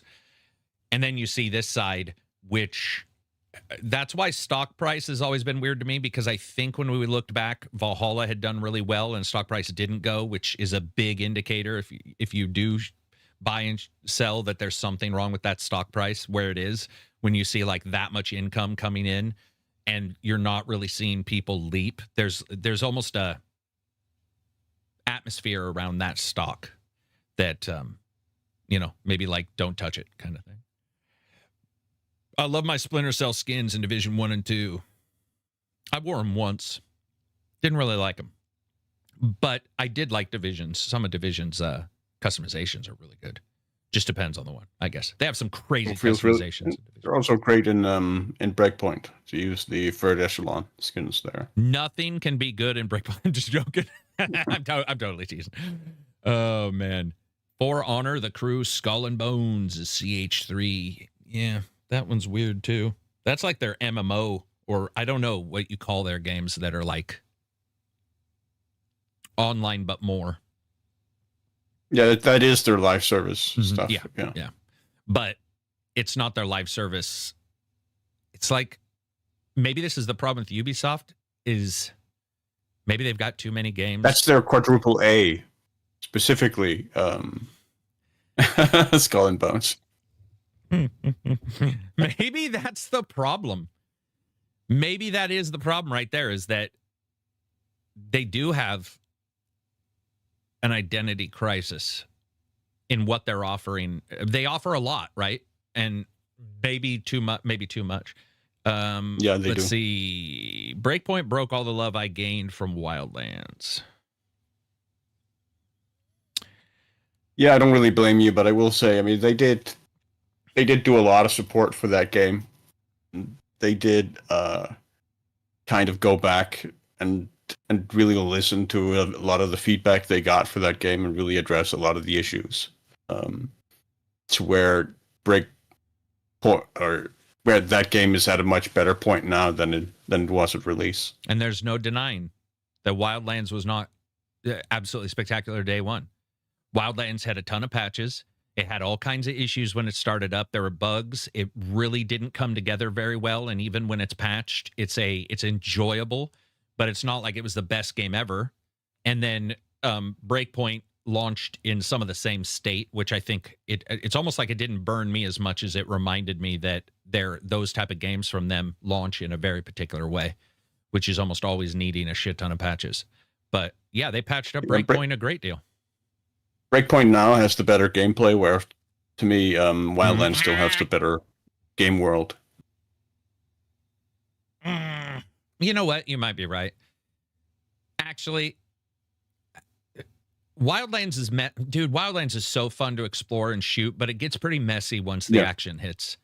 Breakpoint wasn't great day one, and so it was hard to see what it was delivering, and now has been patched up a great deal. So yeah, I might actually agree with you. I'll have to go back to Breakpoint at some point, especially if I'm really, inebriated or drunk or gonna die, and I know that there's, a reason I need to play it. I'm just joking. Breakpoint really burned me also because Barenthal, who I'm not even a big Barenthal fan, but it was Ubisoft once again, the IP theft, right? They're like, hey, we're gonna grab this IP, and we're gonna tell you we're gonna use underused. He wasn't used. Under means something. Fucking dude, you were just like, what's happening? He's not. Sam Fisher in the DLC in Wildlands is probably more used than Barenthal in the entire fucking game of Come on. It was ridiculous. It was ridiculous. So no HUD Breakpoint. Yeah, I agree with you. No HUD fans shout out. You should try no HUD. It's great. I'm super happy that people are embracing no HUD. And that's not a, what's the term? Yeah, me too. That's not it's not an Iron Man thing. No HUD, I mean, it makes a little harder. It's just immersion. So if you hear somebody talking about no HUD, unless there's some swinging dick who's like, hey, man, look at me, I did no HUD while naked. That's not what we're talking about. We're just talking about the immersion. And I'm a big proponent of less HUD as well. Just turning off one or two things if you're not comfortable. Especially the minimap. Yeah. Stuff like that can make a massive One change. of these days I'll do that video on no HUD and minimaps, because once I even trying to record it, I was getting angry about minimaps, because I love the idea of a minimap, but you cannot tell me that if they had eye tracking, you wouldn't see a majority of players doing this the entire fucking time they're playing that game, looking down at that minimap. And so dude, I am exactly like that. For example, I play Division 2. The first thing I do is I turn a modifier on called no minimap. Now, here's what's weird. It doesn't really make the game any harder, because there's pretty good audio telling you where everybody is, and the game shoots at a certain distance, and after that, you don't kite them. So it's doable, and instead of doing this the entire goddamn time, you can actually look at the game and play it and enjoy it. So yeah, minimap's a weird one. Love the games. $10 super chat. Last week, I was almost shanked at work. Opened my eyes to the fact I need to see family more. Any of you have any scary stories from work? P.S. Working in a prison now. Not worth it so far. That's awesome. So far. Is the prison sex going to make it worth it? What would make it worth it? Love the games. What would make you go... Super chat, by the way, $10. Thank you. What would make you think that working in a prison was worth it then? What would you like to see? And why did you choose that job? Yeah, damn. Nothing against it, by the way. Special people can do that kind of stuff. I don't think I could. There's some jobs I always wonder, like, how people get there in the first place. Eventually get into it. Yeah. Because like if you're an ass doctor, you know, Yeah. or like a urologist, Right. I just feel like that's not your starting dream, you know, when you're thinking as a kid, like, dude, this is what I'm going to be when I grow up. So when I had cancer, we went in, you go in, you get everything checked, right? And weirdly enough, I think the opposite about ass doctors versus children's cancer doctors. So Oof. I don't know of a human who wakes up and says, I really want to see kids die. Because yes, you're saving children when you do handle, especially youth, teen, and definitely infant type of cancers. Most of them had a family story. I mean, I would say 90% of them, when I asked, because I was a kid at the time, and I'd be like, why are you doing this? Most of them had a story, a family. It was weirdly enough, it was not their kid. I think that's because you're older by the time you have a kid, and maybe when that happens, you can't become a doctor, or it's harder to go if you do decide to go to school. But a family member had a child, or a sibling passed away. One of the guys that I knew had 2 siblings pass away of the same type of cancer, and he was like 16, and he was like, "Fuck it." And Fuck this cancer, man. Dude, he was a D student. He was worse, and he told me, he was just like, I woke up, that happened, and I was like, I'm gonna do everything I absolutely can to, like, basically, you know, try to cure it, which everybody goes into that, probably won't cure it, but I love the fact that people go in there. Yeah. I think ass doctor would be tough. I mean, you have somebody die of colon cancer, though. I could see, you know, grandpa. I know. I just feel like that's a plot twist. Yeah. That's a plot twist in everyone's life. Maybe it's no money. one's setting out to be an ass doctor. Maybe it's money. Yeah, I think the money is good. Yeah. Dude, do you know how much money you'd have? No. Anyway. Yeah. The check better be pretty goddamn good. My father was a health admin of federal prisons, had a ton of stories, also tried to get me to work in IT there. Was like, hell no. Hell no. Would love to see ACG working in a prison. No, you wouldn't. Dude, I'd get out of that place so fast. I mean, I think it'd be sad. I think that'd be the worst. Yeah. Just be sad. Working in the prison has been my least favorite job so far. That makes sense. I think we could have guessed that. I think for most people, it probably would be. So back to Ubisoft. Division 3's coming. Main guy who heads Division left, 27 years, I believe. And he decided to leave, which I think makes sense. You've been working on those games forever. So decided to jet. Division 3 is in full production, so we don't quite know any changes he was going to make. Obviously, he's the producer, director, whatever, so he was overseeing a lot of that. But that is a big change for them. I'm excited for that game. Any other, maybe, do you guys remember any other titles from Ubisoft that maybe we don't talk about very often that you'd like to see? Other than Rayman? I know we mentioned Rayman. Silent Hunter. Was that Ubisoft? Yeah. Was it? Damn. Okay. What about Watch Dogs? Did they have something in the oven? I think they As said far it's as I on know. hiatus. Yeah. And the problem with Watch Dogs is, though I like Legion now, just like Breakpoint, Legion's been patched up. Legion had a lot of cool little things in it too that was just fun as a game. I think with Watch Dogs, it's, you know, we were talking about them overlapping. When you get Far Cry, Division, Watch Dogs, and Assassin's Creed, and there's a lot of that overlap just thematically or even HUD-wise. I think it makes sense. Yeah, Watch Dogs probably worked better when it was Chicago and when it was the second one, even though I didn't like that one very much at all. But I think the unique feel of it was a little bit more GTA looking and feeling. Then you go to Legion, which was more cyberpunkish. I would love to see them say Watch Dogs, 30 years, 40 years in the future, if they're going to do anything. Maybe like a noir, Watch Dogs noir style. Yeah. But I'd love to see it, but I think that one's on hiatus. That doesn't mean done.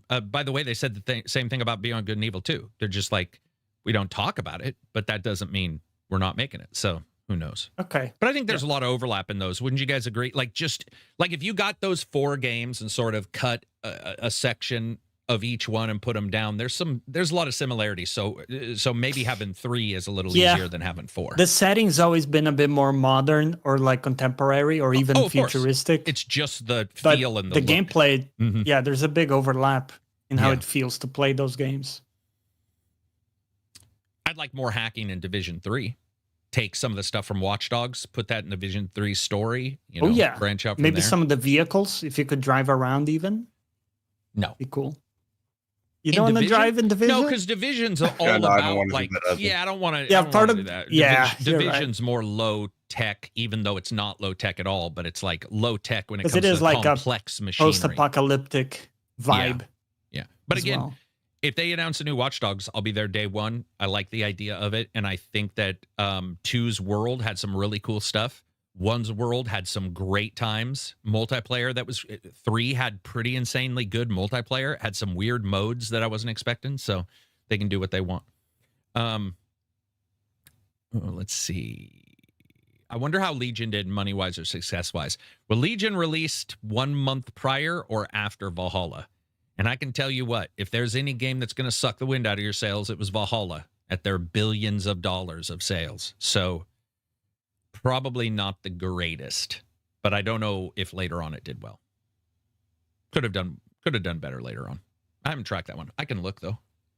Mario versus Rabbids 2. Yeah, I would kill for that. What about a mount in Division 3, Carrick? What do you mean by a mount, man? See, I think we did get a Mario versus Rabbids 2, didn't we? We got a 2. I think he just meant a sequel. I might have said 2 on accident. Yeah, we did get a 2. And 2 was better than 1 in every way, and 1 was amazing. So like I'm all for it. What? Let me look here. Sell. I think. All right, so Watch Dogs sold 2 million sales. Okay, so here's... Remember I said there's a weird dichotomy about what we think versus what the... Listen to this. Watch Dogs Legion sold 2 million sales in 3 days. So that sounds great, right? But it says that was digital sales. It reached top 20 in PS5, but it didn't meet Ubisoft's higher sales expectations. They had an expectation that was higher in some way. Watch Dogs 2 sold 2 million units. Watch Dogs... Yeah, so they don't really explain... They stated it was the number 3 highest grossing console game in November. So its initial sales for Watch Dogs Legion were amazing. Sounds like they were really good. And income was really good. And then it fell off like a mother. Now... maybe it was because it was during COVID and people didn't, want to play a game about, big data looking over your shoulder. I have no clue. Maybe it was just because of Valhalla, because Valhalla just kept selling. But I mean, it's Assassin's Creed game, bigger audience, right? Like way bigger audience in Valhalla. Let's see what else. For the 25th anniversary showcase was kind of mid. Fable and that Beast game was the only 2 games. To only have 4 games and not Shadow Drops was a big letdown. I'd never expect a Shadow Drop. That's weird. It's weird because there's so few Shadow Drops, but Shadow Drops are now the expected thing. Probably because some jackass YouTuber was like, Fallout's coming. You always get some, it's going to be a surprise. It's going to be a shadow Definitely drop. getting shadow dropped. Definitely getting shadow drops. If I was Microsoft and we were doing a shadow drop and somebody said it was going to come that day, I'd do the shadow drop like a week later. And anything to like just throw shade on everybody. So they released it right next to Valhalla. Yeah, that was the unfortunate thing. Unfortunate. Yeah. Another good example there of revealed preferences. But the discourse was always that like Valhalla kind of sucked as a game and like it was mid or whatever. But then the revealed preference shows that people bought the hell out of it. Yep. So tell me more, Rory Sutherland.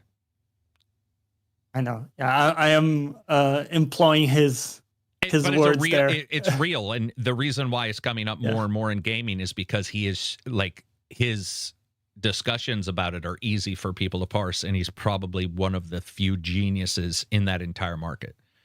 I mean, it's a thing when like Joe Rogan knows about him, and he's a marketer. True. Yeah. And Joe Rogan is like, whoa, like this guy's piecing apart every preconceived. And now, not everybody wants to hear that shit, right? Some people want to hold on to their preconceived notions, so they're going to go absolutely dead set against him. But I was talking to Absy about it yesterday, and I was like, have you watched this guy? Like, by the way, the story, what was it, last week or the week prior, when they were when one of the indie devs was talking about $8 being $5 and, you know, $9 being $10 and how humans work, blah, blah, blah. And then, you know, you start seeing Rory's name show up because that is quite literally the exact words he said. You're like, yeah. Rory's one of the best, if not one of the smartest people. I love that he's everywhere. Talk. No, dude, I mean, they're just for a guy who looks like everywhere. A hobbit that like drank way too much of whatever mead they were drinking. That guy and his ability to talk to a normal person, always a huge plus, because you know that can be a problem too. But anyway, he's got like charisma up to his 100 in his chart. So Ubisoft, that's done. Microsoft, that's done. Let's go to our list. Actually, I have an itinerary now. This podcast, which we've sort of held, which is main topic, QAs, about the main topic, another main topic. We sort of merge these two main topics. But can you look through the Discord questions and see if anybody has questions about Forza, Ubisoft, or the Microsoft event? And we'll hit those. This one from Get Tricky. With the Ubisoft restructuring change, which game are you looking forward to? Hopefully the Splinter Cell remake has not been canceled.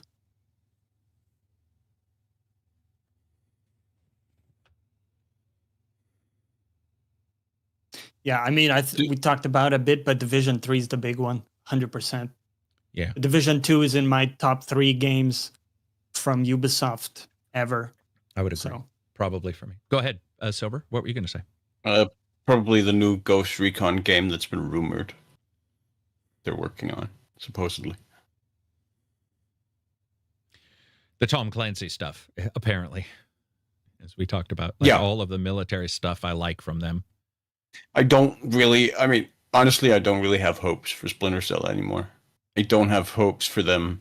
I think that's fair. Doing it as in the classic sort of linear level by level style that Splinter Cell really should be. I think they were trying and do something open world style with it that just doesn't work. Try and fit the square peg into the round hole with it. So really my hopes are for Ghost Recon. 2 is better than 1, Lucidin. What are you even talking about? I would say that when it comes down to like Ubisoft games, I find myself generally just interested in everything they make. Even Let's Dance, where I'm like, that's interesting because it's such an interesting aside for the Tom Clancy IP owner. So the ability to see their games and then later on, you know, I think I still am less than 50% suggesting to buy those games day one. But there's the occasional one from them where I'm just like, man, they nailed it. You know, I really like some of the feel of their games. Good question. What else we got? This one not about Ubisoft. Was it Microsoft, Ubisoft, or any of the stuff we've talked about? If not, we'll jump. We'll go to the next topic. Jump. Yeah, we can jump back. We can jump. All right. So the other thing, Cyberpunk VR modder Luke Ross got his entire Patreon suspended following a new DMCA from the Ghost Runner devs. This is brought on because Luke Ross has done good and bad. Luke Ross, technically insanely proficient, obviously, has figured out a bunch of ways to get VR to run on games that it really probably shouldn't run on. Has written layers and APIs and all kinds of crazy shit. Does a great job with that kind of stuff. And also made the cardinal mistake.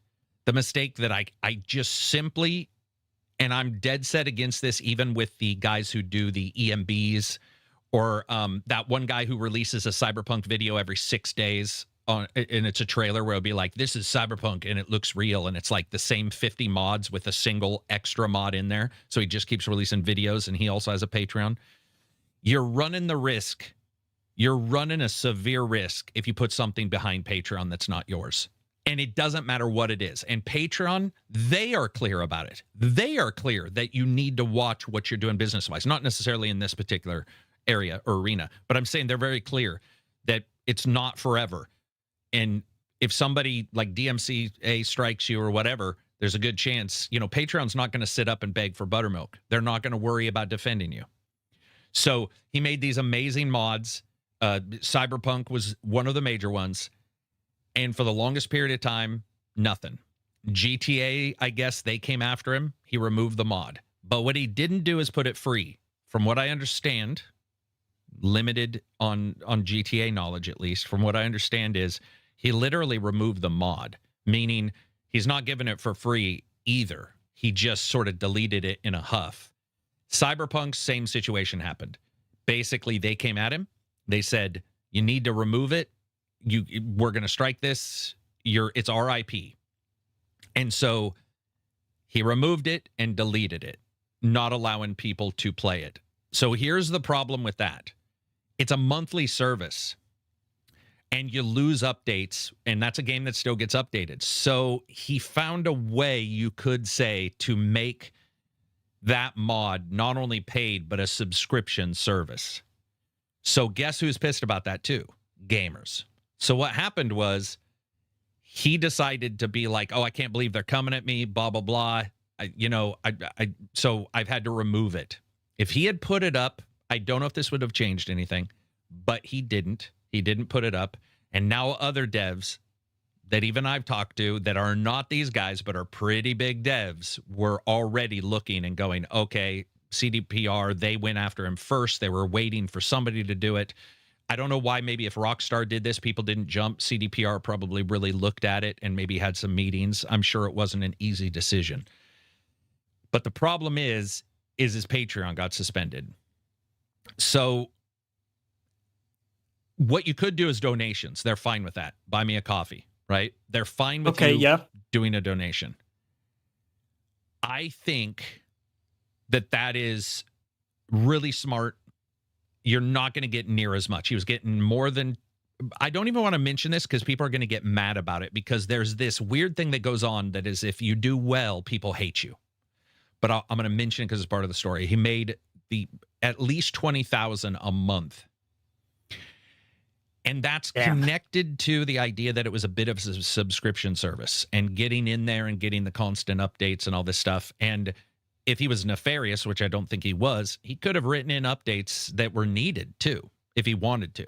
Be like, oh, I've changed this. So what's the scheduled obsolescence? To keep playing. Right. So, but that's not exactly what happened. So anyway, so it got struck. Patron's gone. It's suspended, at least of current, whatever.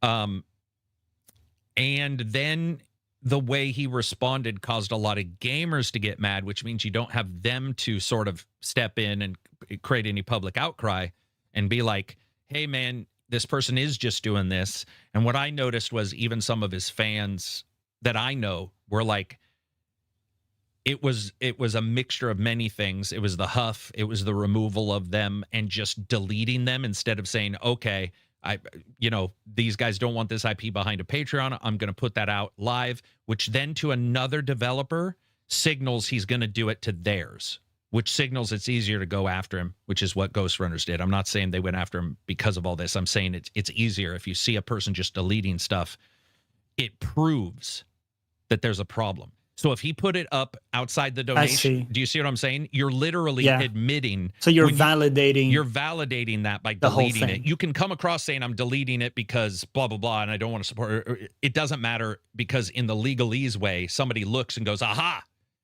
they delete. They're not almost even doing the donation. Almost an admission of fault there. Yeah. So for the longest period of time, I've been against it, but not like against it, like, hey, it's a gray area.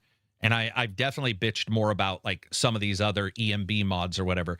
The thing that CDPR says, and the big problem here, I don't know if you guys have seen this, but CDPR is like, you can't make money off our IP or our assets. And he's like, but I'm making a visual thing that displays your assets, but I don't trade in your assets at all. And this engine I make works on other games too. And he does that's like Reshade, right? But I don't know if Reshade currently, other than these YouTubers who like make a Reshade Patreon, I don't know if they do it the exact same way. He does, and he got hit for it. And yeah, he complained people were pirating his mods, which is weird because if you delete the Cyberpunk mod, there is no like them taking it. I mean, I'm sure it's up somewhere, but yeah, it was charged by him. It's just a weird, messy situation that I guess maybe he should have figured out long ago that you go the donation route. You're going to get less. But it is tough. It is tough, though, because it's not only less, but you rely on people's kind of impulse of like giving you. Yeah, it's pretty tough over and over. Mm-hmm. Yeah, because like the sub model in Patreon is you just need the one-time goodwill of someone saying, I'm going to give you $5 every month. Yep. And then they're kind of not locked, but I'm saying they're committed to that. Step to get Takes an extra step. Yeah. Now, to be based on donations, now you rely on people having the impulse continually of like, hey, I'm going to go donate you something. And realistically, that's very hard to get, more than once. Very big change. I wonder if you could do something like give the base for free. And then, so the base is free, right? You can play VR in Cyberpunk, and then somehow you do the technical bit. So let me give you an example. You have donations and you have Cyberpunk, and it's out there. Anybody can play your VR mod. However, technical adjustments, improvements to the frame buffers, all the stuff he has done legitimately, and he is very talented. He has done some crazy stuff, and it should not be diminished. I don't care if I was a little hedgy on the Patreon. Absolutely incredible like programming chops on some of the stuff he's done. Then maybe those could be behind a Patreon, because then you could say that's free. These improvements here, this change to this, it's never going to negate what you can play it and it'll play fine, but these improvements here might augment that. Maybe you could get it. Maybe you could have done that. I don't know. Dude, it's a weird one, man, because Patreon throws you to the wolves. Patreon is like YouTube. It's also a lot of pressure when you hear that you're going to get DMCA'd, just like there's going to be some action against you. It's a very difficult position to be in if you've never had that before. Yeah. Yeah, it's a weird one. Soul Sleeper, $24 super chat. Thank you very much. Gents, I've been catching up on Resident Evil 7 and 8 before 9 releases, both in VR. Has been the most fun I've had in a while. What's your favorite VR game, and which upcoming VR game you're looking forward to? My favorite is quite literally Resident Evil in the house, Resident Evil 7. Oh, yeah? Without a doubt. Yeah. Did you play that on the PSVR? Yeah, the pisser. That thing is blurry as shit, wasn't bright, made the end levels so hard to play because you couldn't see anything, but its sense of true space and oh, dude, it was so good. Even with, listen, as a kit, the PlayStation 1's headset was trash. It was, there were all kinds of issues with it, whether it be the control and how they did that or whatever. But that game, primo, man. Did it do the teleport way you of can do moving? Both. You can do both. You can move with the gamepad, or you could do a teleport. Okay. Yeah.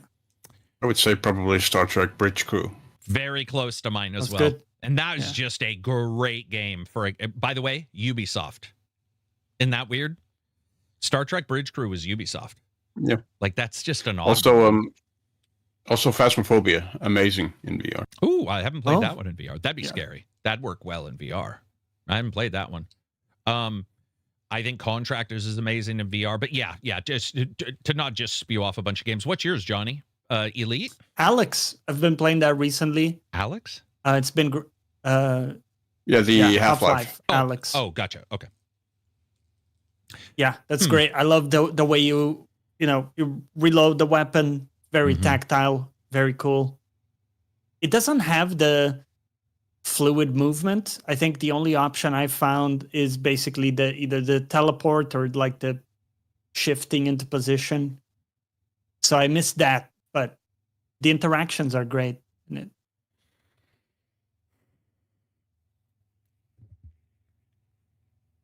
You know, it's weird because Alex is a great game, but it weirdly enough, it doesn't hit the way Resident Evil did. It's not my favorite. I was trying to think of why I didn't mention or even think of Alex as my favorite VR game. And I really thought that was a great game, but there's something about 7 and I mean, maybe it's just the horror thing, the tension and whatnot might that be. immerses you more. Might be. What's the best way to support ACG? It is definitely, well, Patreon. Yeah, Patreon probably is. But you could also do a super chat here. I would say it's always different for different people. You can do whatever you want. Somebody else mentioned, I do have what was that, Beard Fans? And then there's Kofi, which I think is what my Beard Fans is on, is Kofi, I think. Beard Fans. Beard Fans. I just put that up, and no lie, somebody came to me and within a day gave money. And when I asked them why they used that, I think they stated with Patreon there's some confusion with Patreon. And I think this happens a lot where, like, can you do a one-time or is it monthly?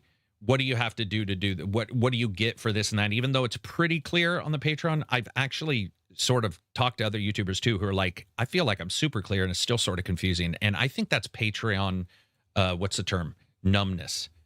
Because there's a Patreon for everything. Dude, everybody's got a Patreon. Somebody else said Luke Ross should team up with CDPR and put out official VR support. I would agree with that. I think that would be your best way to come out of this with a PR positive. Because listen, guys, I don't care if you're a millionaire. If somebody told you you're going to lose $20,000 a month and you're a millionaire, it wouldn't matter. You would still be $20,000 a month. That's a lot of money. So he needs to come out of this on, in a better position. And I think an official, work with CDPR on the improvements and do an official shit. Who knows? Maybe they'd package the entire game up as VR and resell it. Just joking. Let's hope they don't do that. We have any questions that have to do with any of that before I move on? We got some stuff from Silver. Silver's got Dynasty Warriors Origins DLC Visions of Heroes. 4 horses. Well, that was close. The apocalypse. That's a weird DLC, but okay. So Dynasty Warriors Origins DLC. It's called Visions of 4 Heroes, right? Yeah. Is that correct? Okay. Of the 4 heroes. Yeah. Visions of the 4 Heroes, and it's released. Is it good? Yeah, I think so. It is priced pretty highly at $35. It is but a little it'll high.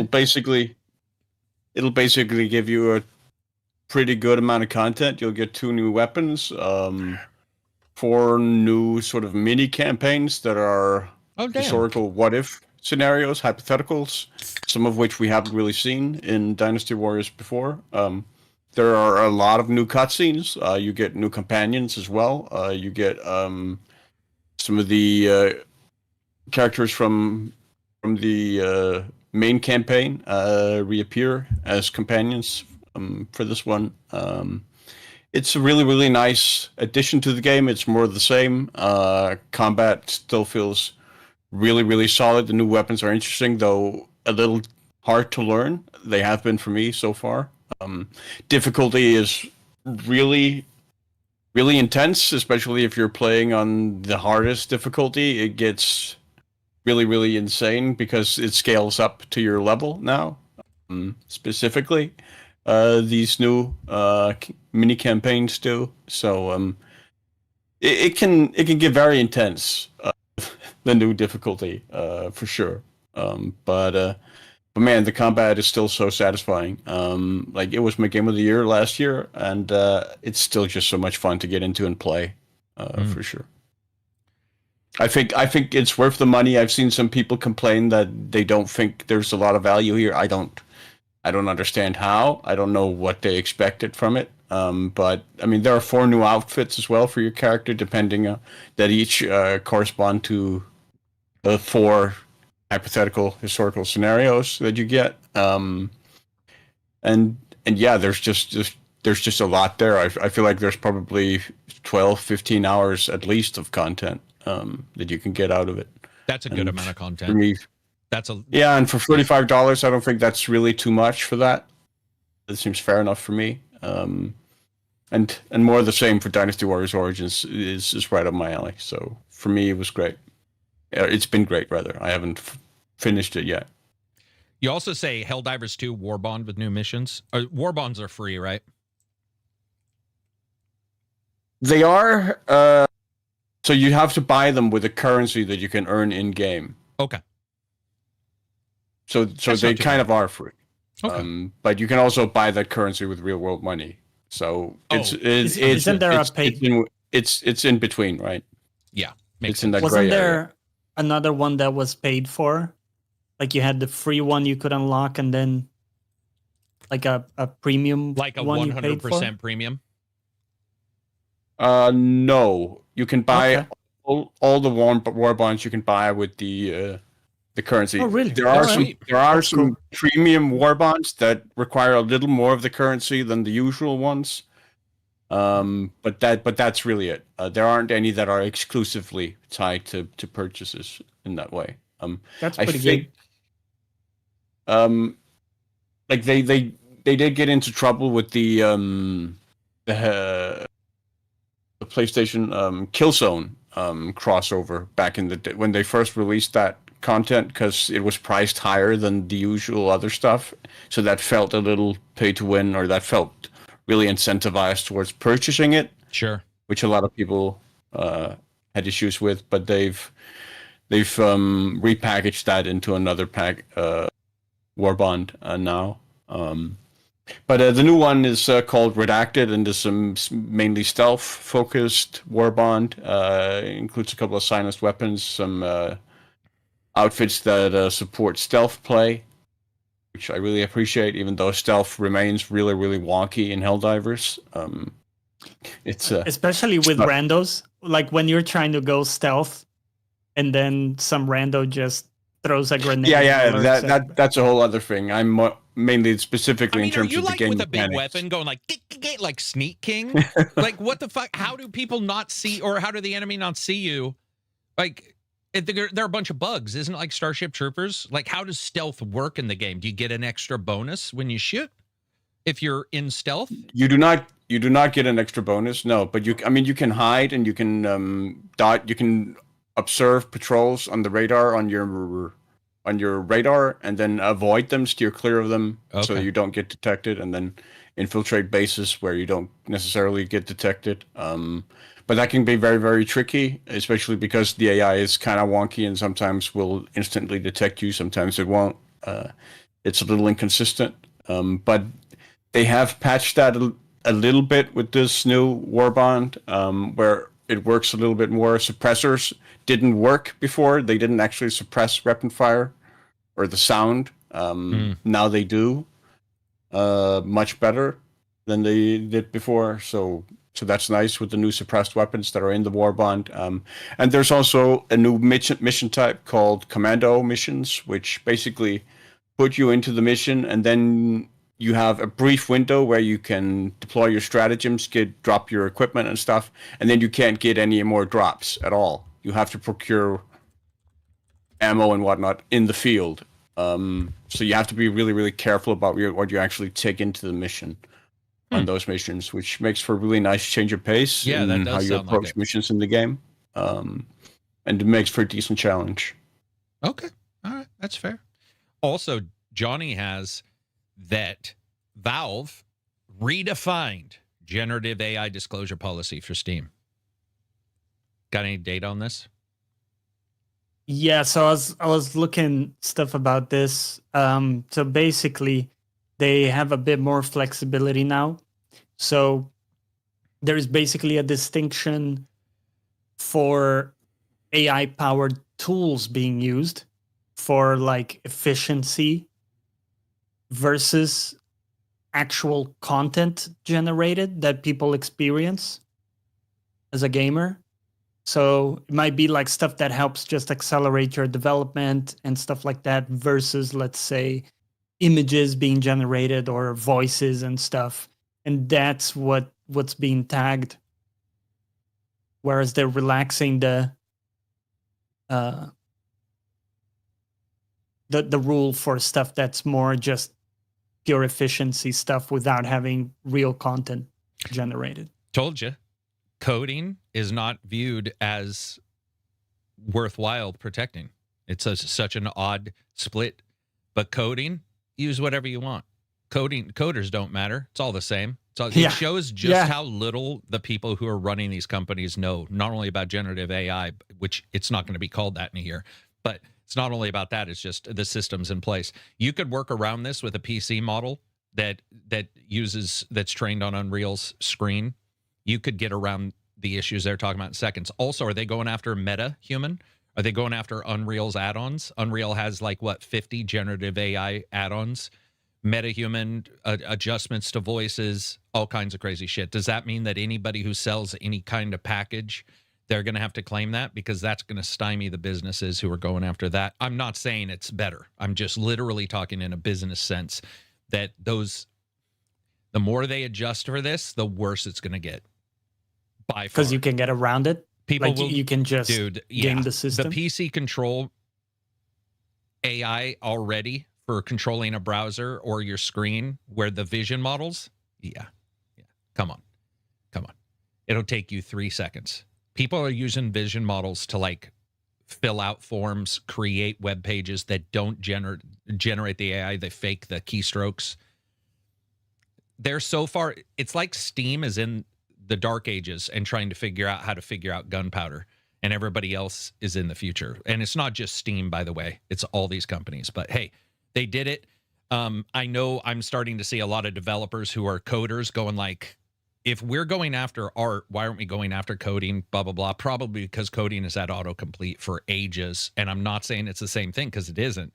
But that's the exact problem, is that these people have no clue what an autocomplete is versus, make me a program. Yeah. And then you get the same thing, what, is a website maker AI? Well, some are using AI, you know what I mean? I think there's the notion that a lot of code is boilerplate. Yeah. In other words, something that doesn't have a big identity to it. And it's just John Carmack getting sued proves that's wrong.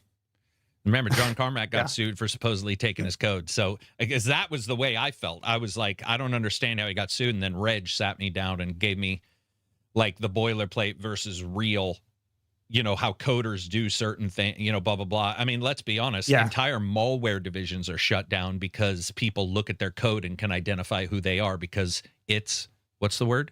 Unique. But whatever. Yeah, it's IP at the end of the day. But, that's where the line is being drawn right now. And then another line has been drawn in the sand. Bungie is still going to release Marathon.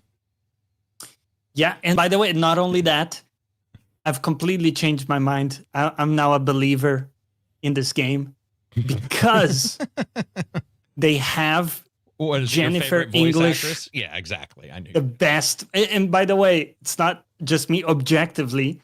She's been in the 2 last games that won a bunch of awards, Baldur's Gate 3 and Claire. Coincidence? Yes. I think not. Okay. Just flatly, yes. So Bungie shared 30 names in the English cast for Extraction Shooter Marathon. You don't hear that very often.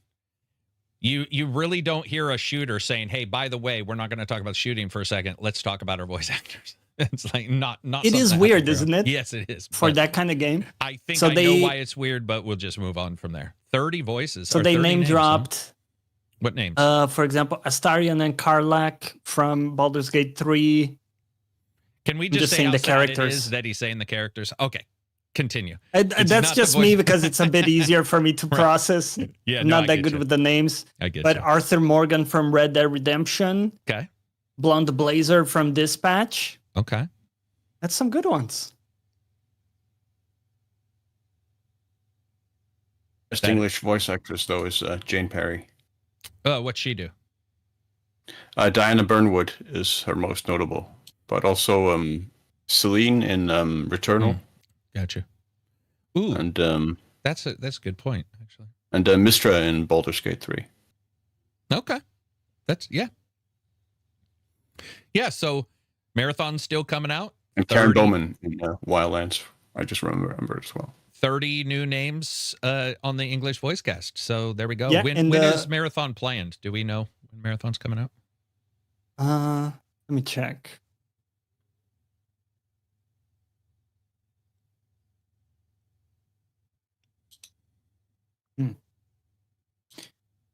Do they have a date? I thought they had a date. release of March 5th was announced. Not too far. Yeah, there you go. All right. We'll finally see it. Yep, we'll finally be able to see it. I mean, if you've been waiting, then the word finally works. Otherwise, it's just we'll unfortunately have to see it. By the way, I'm just taking the piss. I have no. It is what it is. I mean, it may turn out to be a blast. Okay, let's move on. I've been turned completely. Redemption says, what's everybody's ideal game rotation? Meaning if you could perfectly divide your time between your favorite genres to fit your needs. Good shooter, like BF6. Then you go into the JRPG when you're fizzled out there. Maybe something co-op for the boys like Division or Space Marine. For me, a good open world choice based game like KCD, and a linear world level based game like RE or Liza P to bounce off of in between an MMO or a mindless shooter or a fighting game is ideal. You literally named all the genres. Yeah. Other than platformer and like, I don't know, sex the racing game. Racing. Yeah, it's true. What's a boy? I don't know if I have a rotation. Do you guys have like a? I mean, I definitely do, but I don't know if it's like definable in that way. Maybe I always have a single player game that I'm that's fair. maining. Single player and then like and then some multiplayer. Usually it's League currently, but before it was like Division 2. There's been others. Like Final Fantasy 14, but that would be the balance. It's like some days I'm in the mood for the multiplayer thing. Other days I want to just lock in on a single player. I've been doing a lot of GTA. I'm getting Solar wanted to do or I wanted to. I think I don't remember, but anyway, we talked about doing some multiplayer in that. So we're doing the enhanced version. I got that. I've been playing a little on the side to sort of come to grips with the movement and stuff because it's been so long since I've done GTA. But then I will usually have like Division installed. Excuse me. I don't think I have one though. I don't think, I mean, it's just, I don't think, and that's prior to even reviewing. I don't think I really had a rotation in that way, but I can see why people would. I will say if there's a Dark Souls game in my current reviewing sphere, there is always a fun game on the side. Something. Because I'm not going to like do cleanser. 2 Dark Souls. I'm not a idiot. Back to back. Yeah. And then real quick, BioWare quietly continues building Mass Effect 5. Hiring begins for, let's see, a new senior role of some kind. I just saw this pop up. I thought it was sort of funny because number one, nobody thought it had not been worked on. And number two, news was so slow that they reported that somebody on LinkedIn was applying for a job. That's how bad news was that day. Hey, look, somebody's applying for a job. That's, it's pretty bad. But that was sort of an interesting. I mean, hey, it is what it is. I don't really care. I'm excited for it to, come out, but don't really have any preconceived notions on what it's going to be. Other than I hope it's good. I want to play me some Mass Effect. Some people are saying rotation, Elden Ring, something else, hover, something.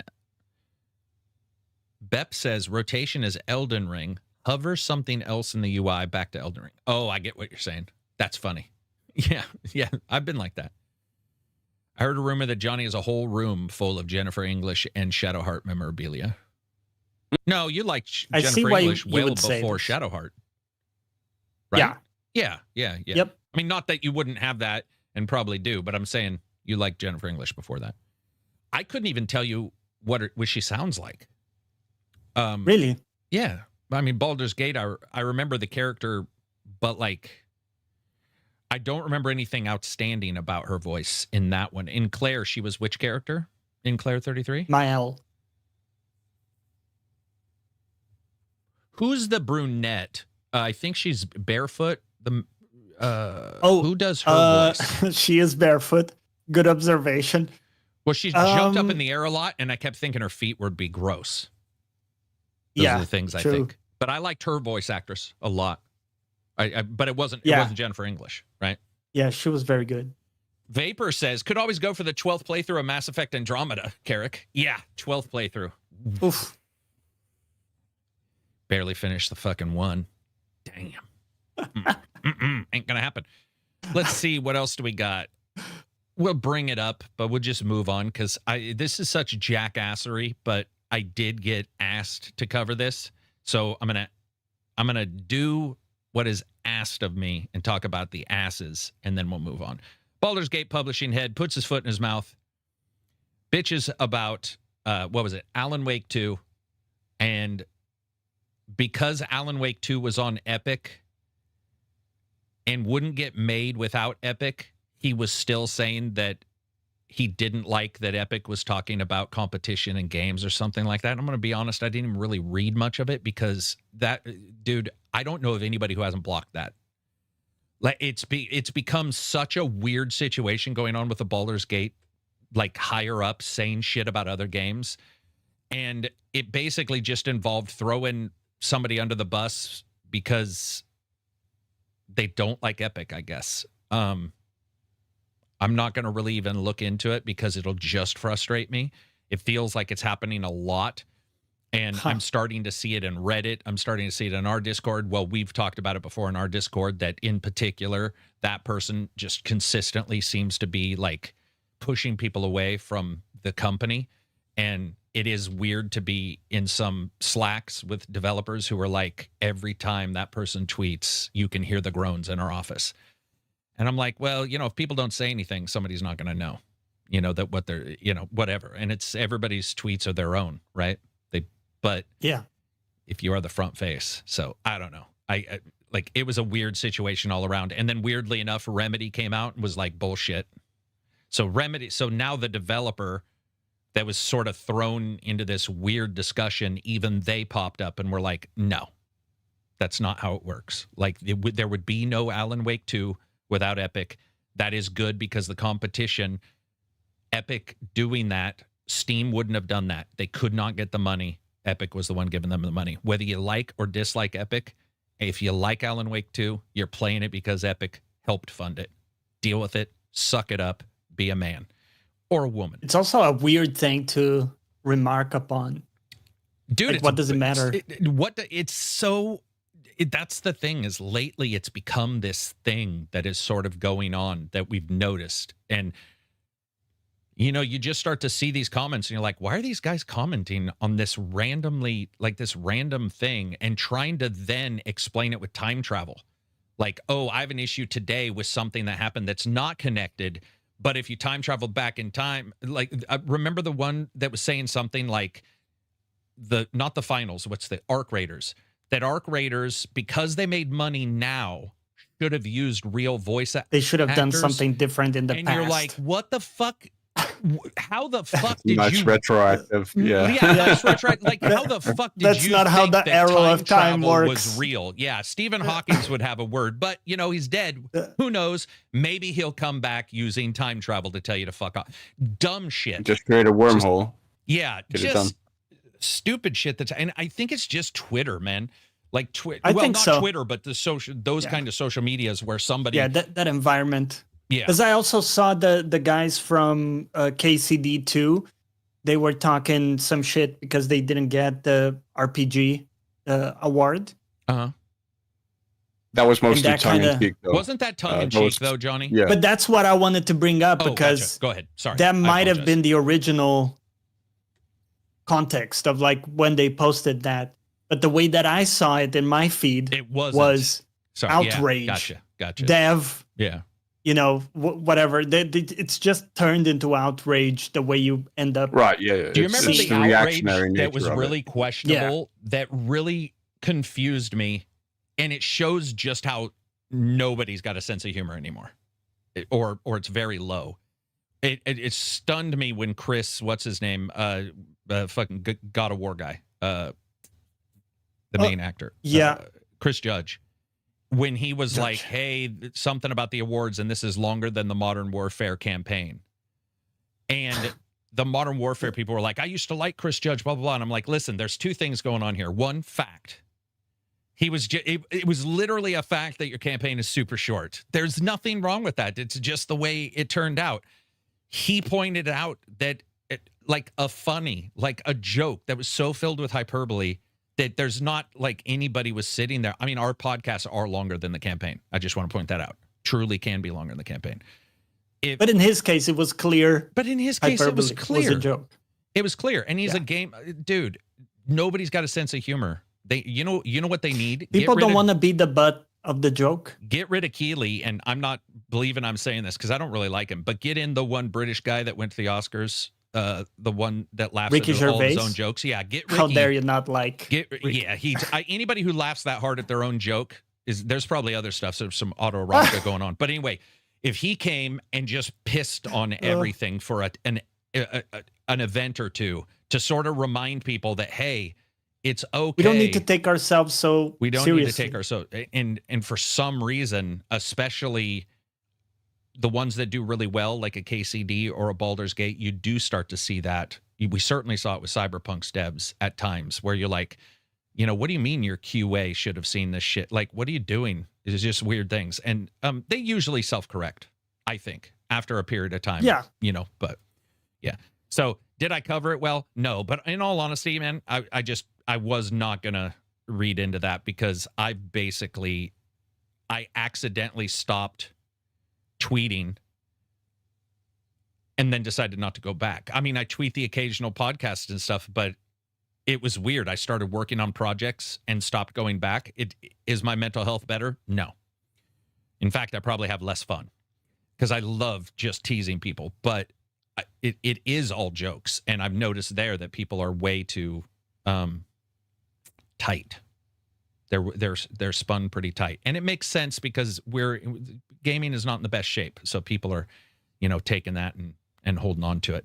But the morality, as some people put it in chat yesterday, when that starts getting caught up in it, or I think that person who said this was also the same one who said no, or that I will never buy another game that's not on Steam, and all developers need to release on Steam only. And I was sitting there going, dude, you guys are technically in some ways, not fully, but like sort of indie or known for your independence. And you're telling people that like to just not buy people's games and the developer has to deal with it. And they have to deal with like, let's say a higher take from Steam. That is a weird call to action. That is because it doesn't really affect you directly. Really weird. Yeah. Yeah. It's very odd. There's something about Steam that I think Steam is very cultish.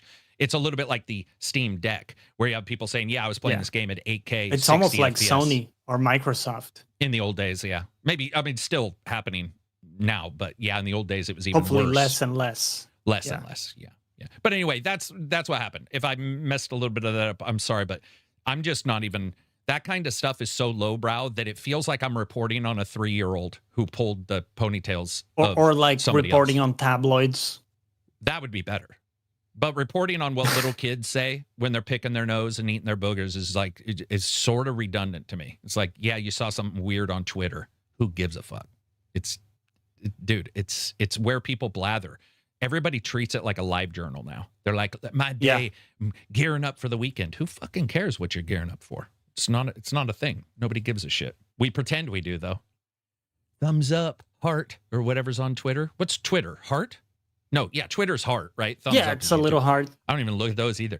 What else do we got for news or events or anything happening in gaming? Or questions?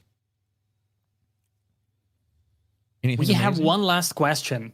Let's do from it. Sully. Let's do it.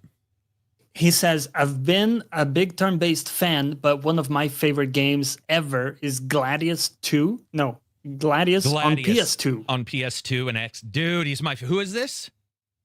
This is Sully. Sully, you're my favorite person right now. At this exact second while Look we at talk. that. You're my favorite person. What for the duration of this right now. segment. Yeah. What are some games that you love that may fall into a genre of games that you don't care for? Thanks, praise Odin. He's got a thing with Odin. Okay. I mean, it's better than he said praise Satan, I guess. Or praise gay. Yeah, marginally better. Dude, Gladius is amazing, but I like turn-based anyway. Yeah, what's a game that's on a genre that, dude, there's got to be ones we've talked about where we've stated, like, I can't believe I like this Yeah. game. I mean, I've always been surprised you like Life is Strange so much. Because that just doesn't seem to fit your... I don't only like it. I'm more excited about the new one coming out than I am like, not GTA. That would be sort of ridiculous because GTA is That's crazy. But yes, more than Neo, maybe? Or praise something. Jenna Hayes. There we go, Anthony. Boom, bringing out the past. Praise Story Black. Anyway, get my brain out of the gutter. Normally not super fond of fighting games or like beat 'em up games. There are a couple of exceptions. Fight Night Champion, I absolutely loved that game. For some reason, that game just really clicked for me, especially like the career mode in that game. It's just great. And For Honor, that's a fighting game as well. Oh, dude, really clicked with me. Good shout out on that one.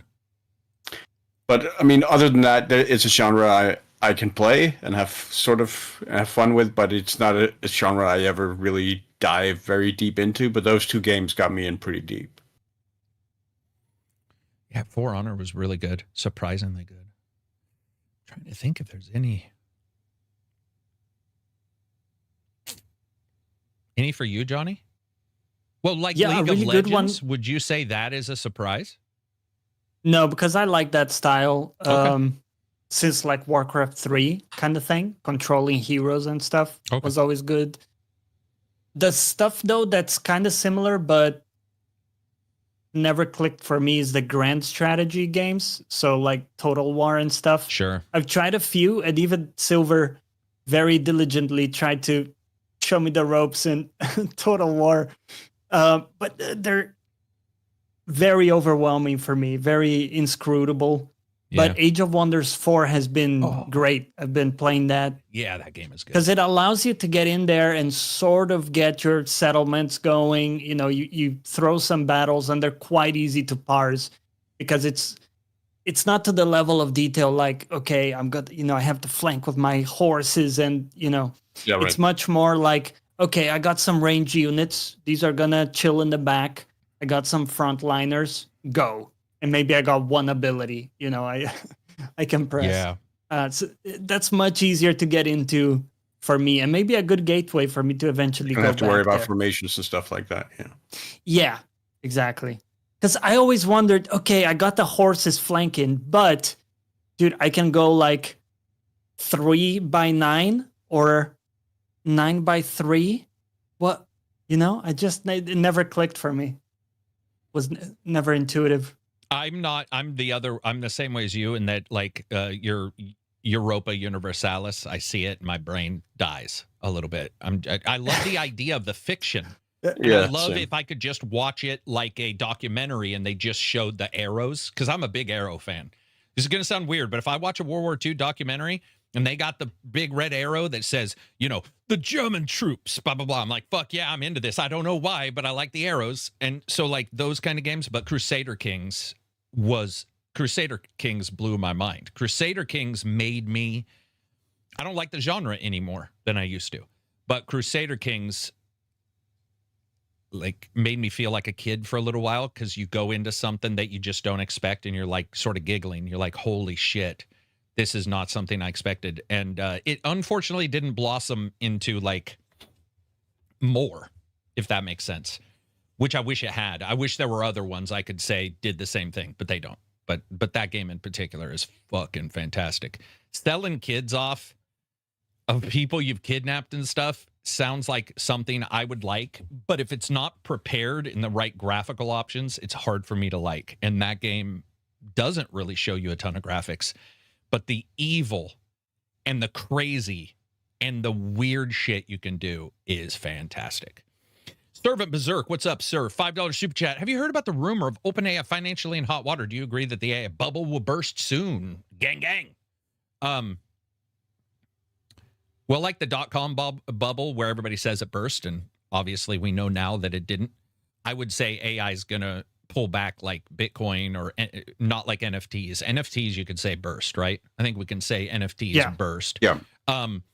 OpenAI spends a boatload of cash, and the thing that you'll see a lot of times is the Xbox Game Pass comparison is starting to come up, where somebody will say in 2022, OpenAI is going out of business next year.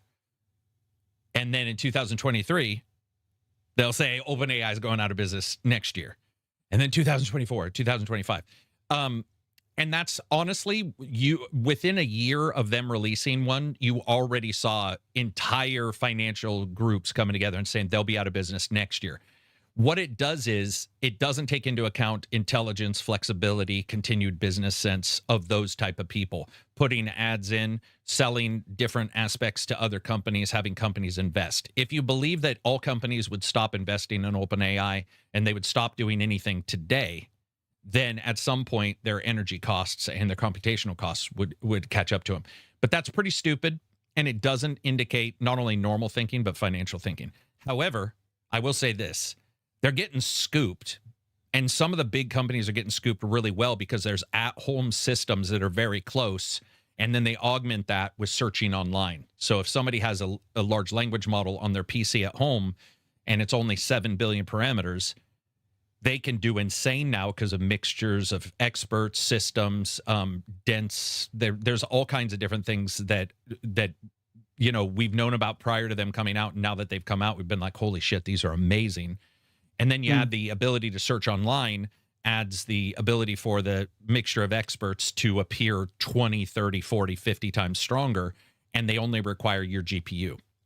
So OpenAI has to figure out how they make money and how they pay for the computational amounts.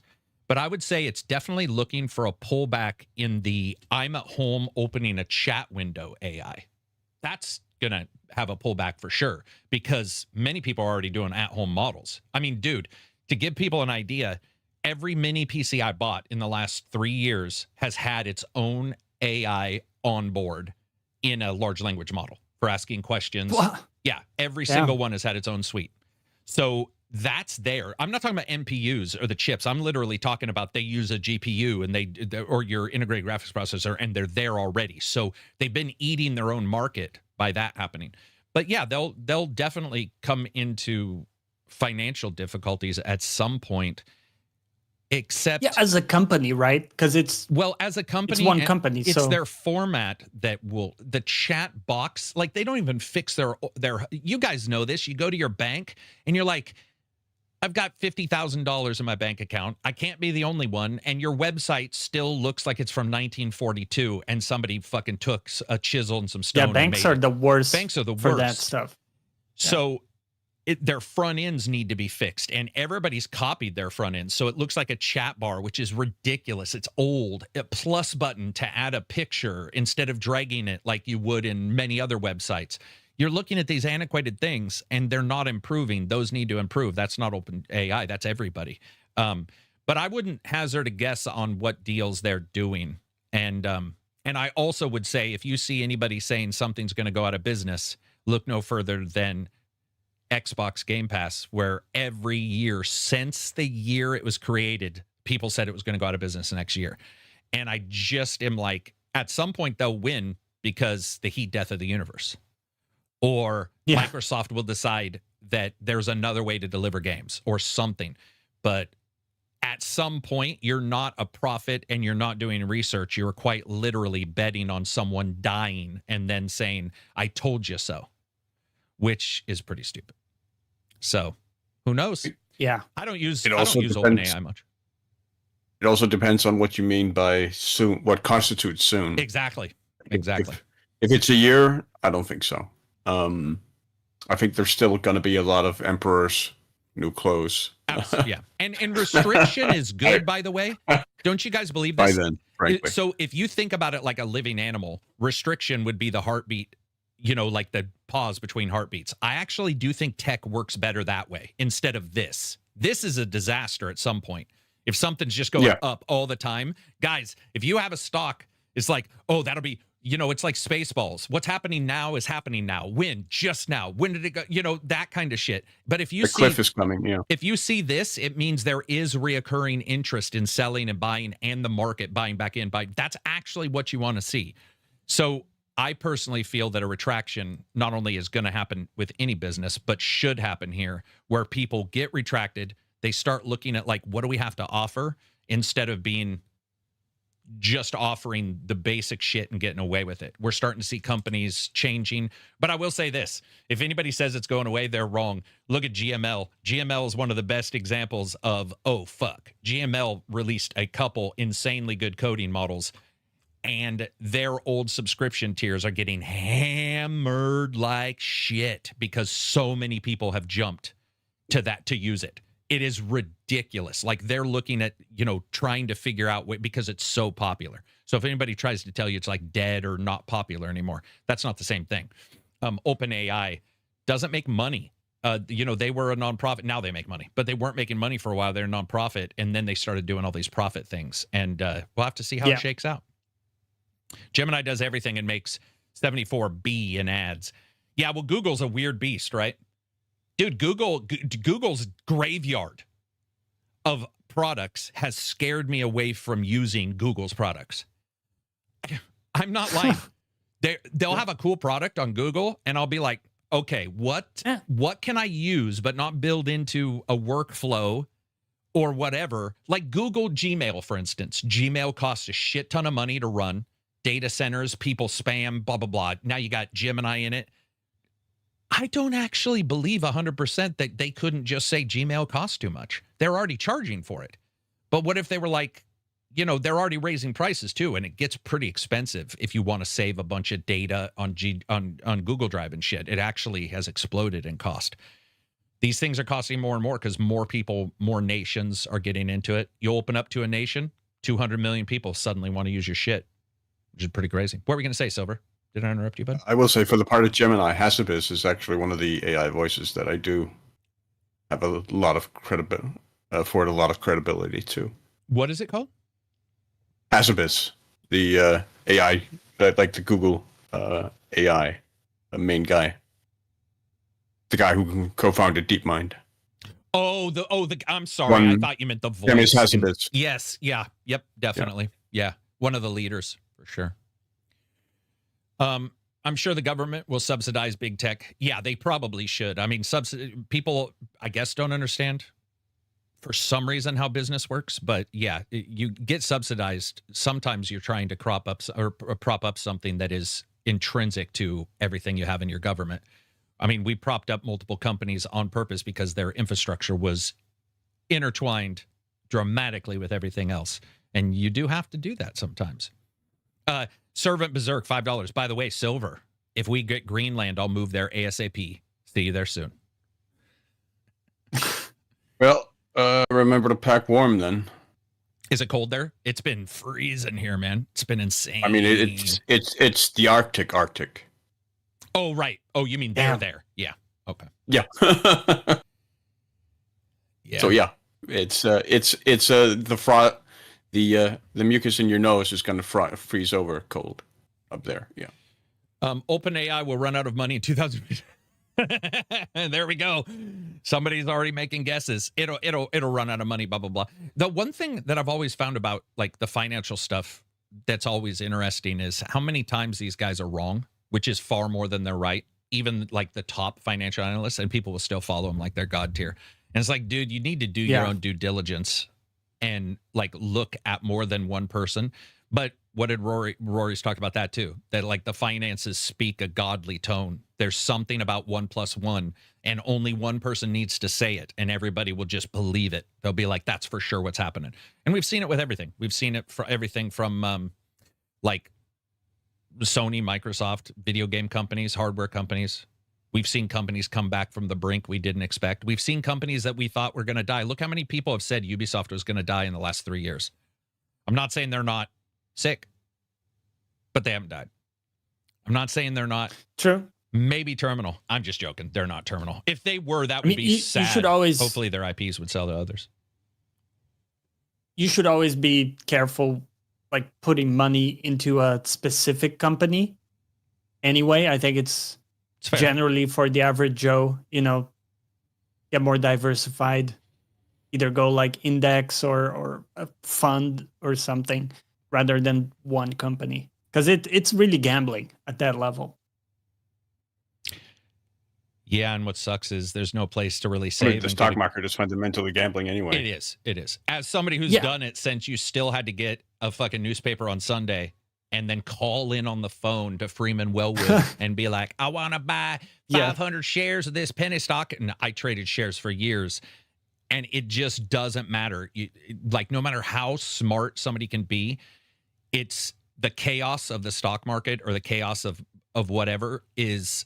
It's Yeah, so because it's far all run by beyond public humans. perception. It is, and it's run by all kinds of weird shit. It's absolutely gambling with maybe a better possibility of return for the lower level person who then feels that that's worth the risk, which is pretty scary because most of the time, you know, you'll hear somebody say, "Don't gamble with anything you can't lose" or whatever, but you'll see with stocks, I think there's a lot of bankruptcies due to gambling for sure.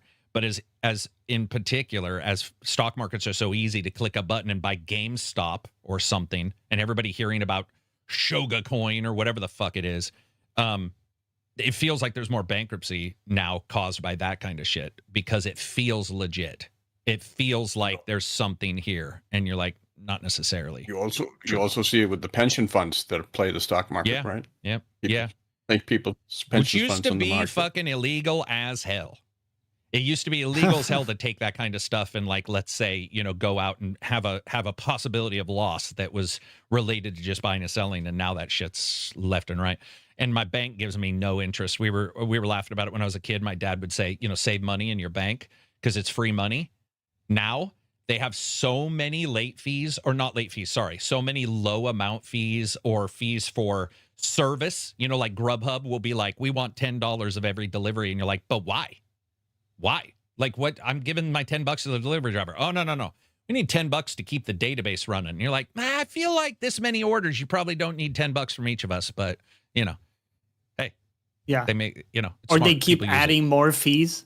Like, hey, if you want a priority delivery, and at some point you're paying so many different fees to not have a shit service. Did you know that over 3 years of constant study went into the amount of time to add for priority on a food delivery? 3 Wow. solid years of study just to figure out what the 10 minutes to 15 minutes of a priority, or should it be 20 minutes, or should it be like, you know, 5 minutes? What does priority deliver to the consumer, and how do we best, you know, sort of like hit it? Not Amazon either. I'm talking about like your Grubhubs, your Yeah. DoorDashes and stuff, your Instacart, which I misuse like a motherfucker. I mean, I'll straight up just admit it. The idea of going to the store, searching around.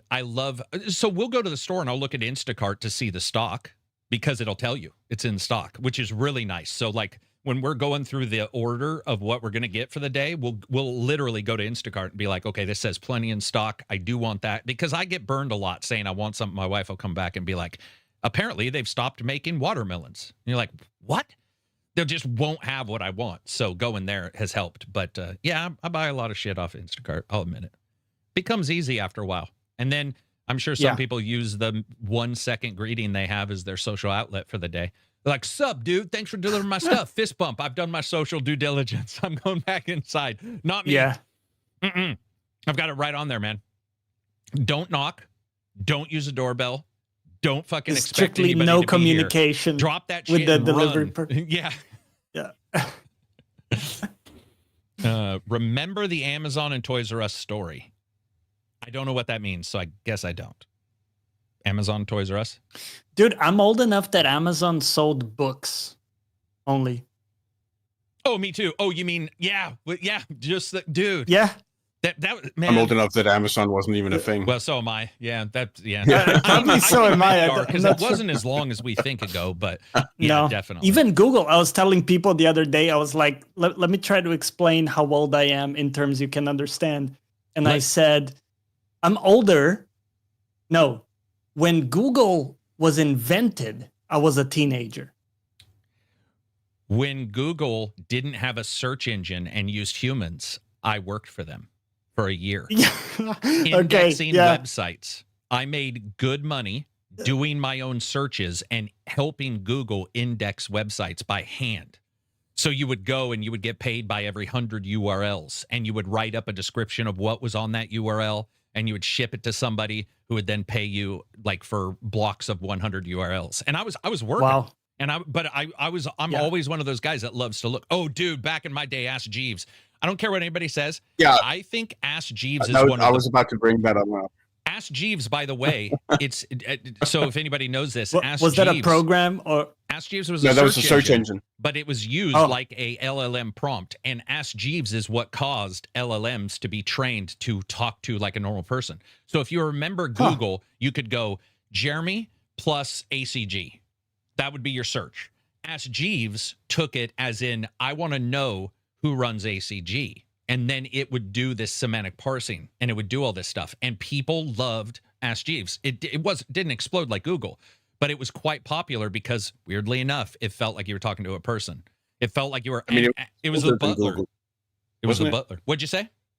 I'm pretty sure it was older than Google. Might even have been older than Google. Yeah, I loved it, man. I mean, it was the main search engine when I first came online in my man, that shit, dude. Google. Man, I remember what was it? Man, was it a 24-bit modem for the Sega Saturn? I think it was.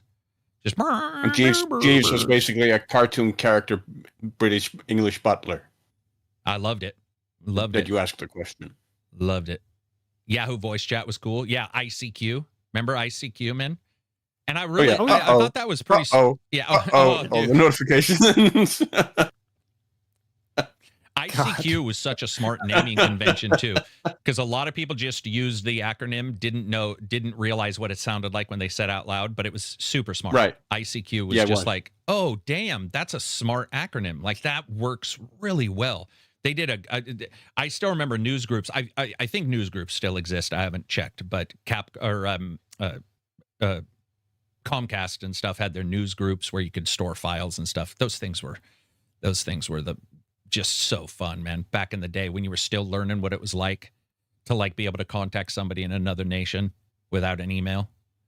I still remember my ICQ number. Okay. Well, does ICQ still run?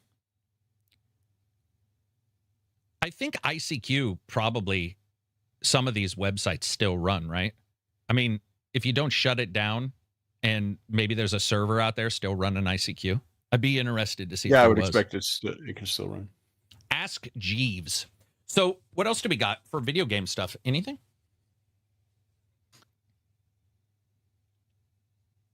Anything for video game shit? Feel like that might be it. Look like it. Hmm. Ooh, that was bright. Let's see. Let me look here. See, Reddit's slow.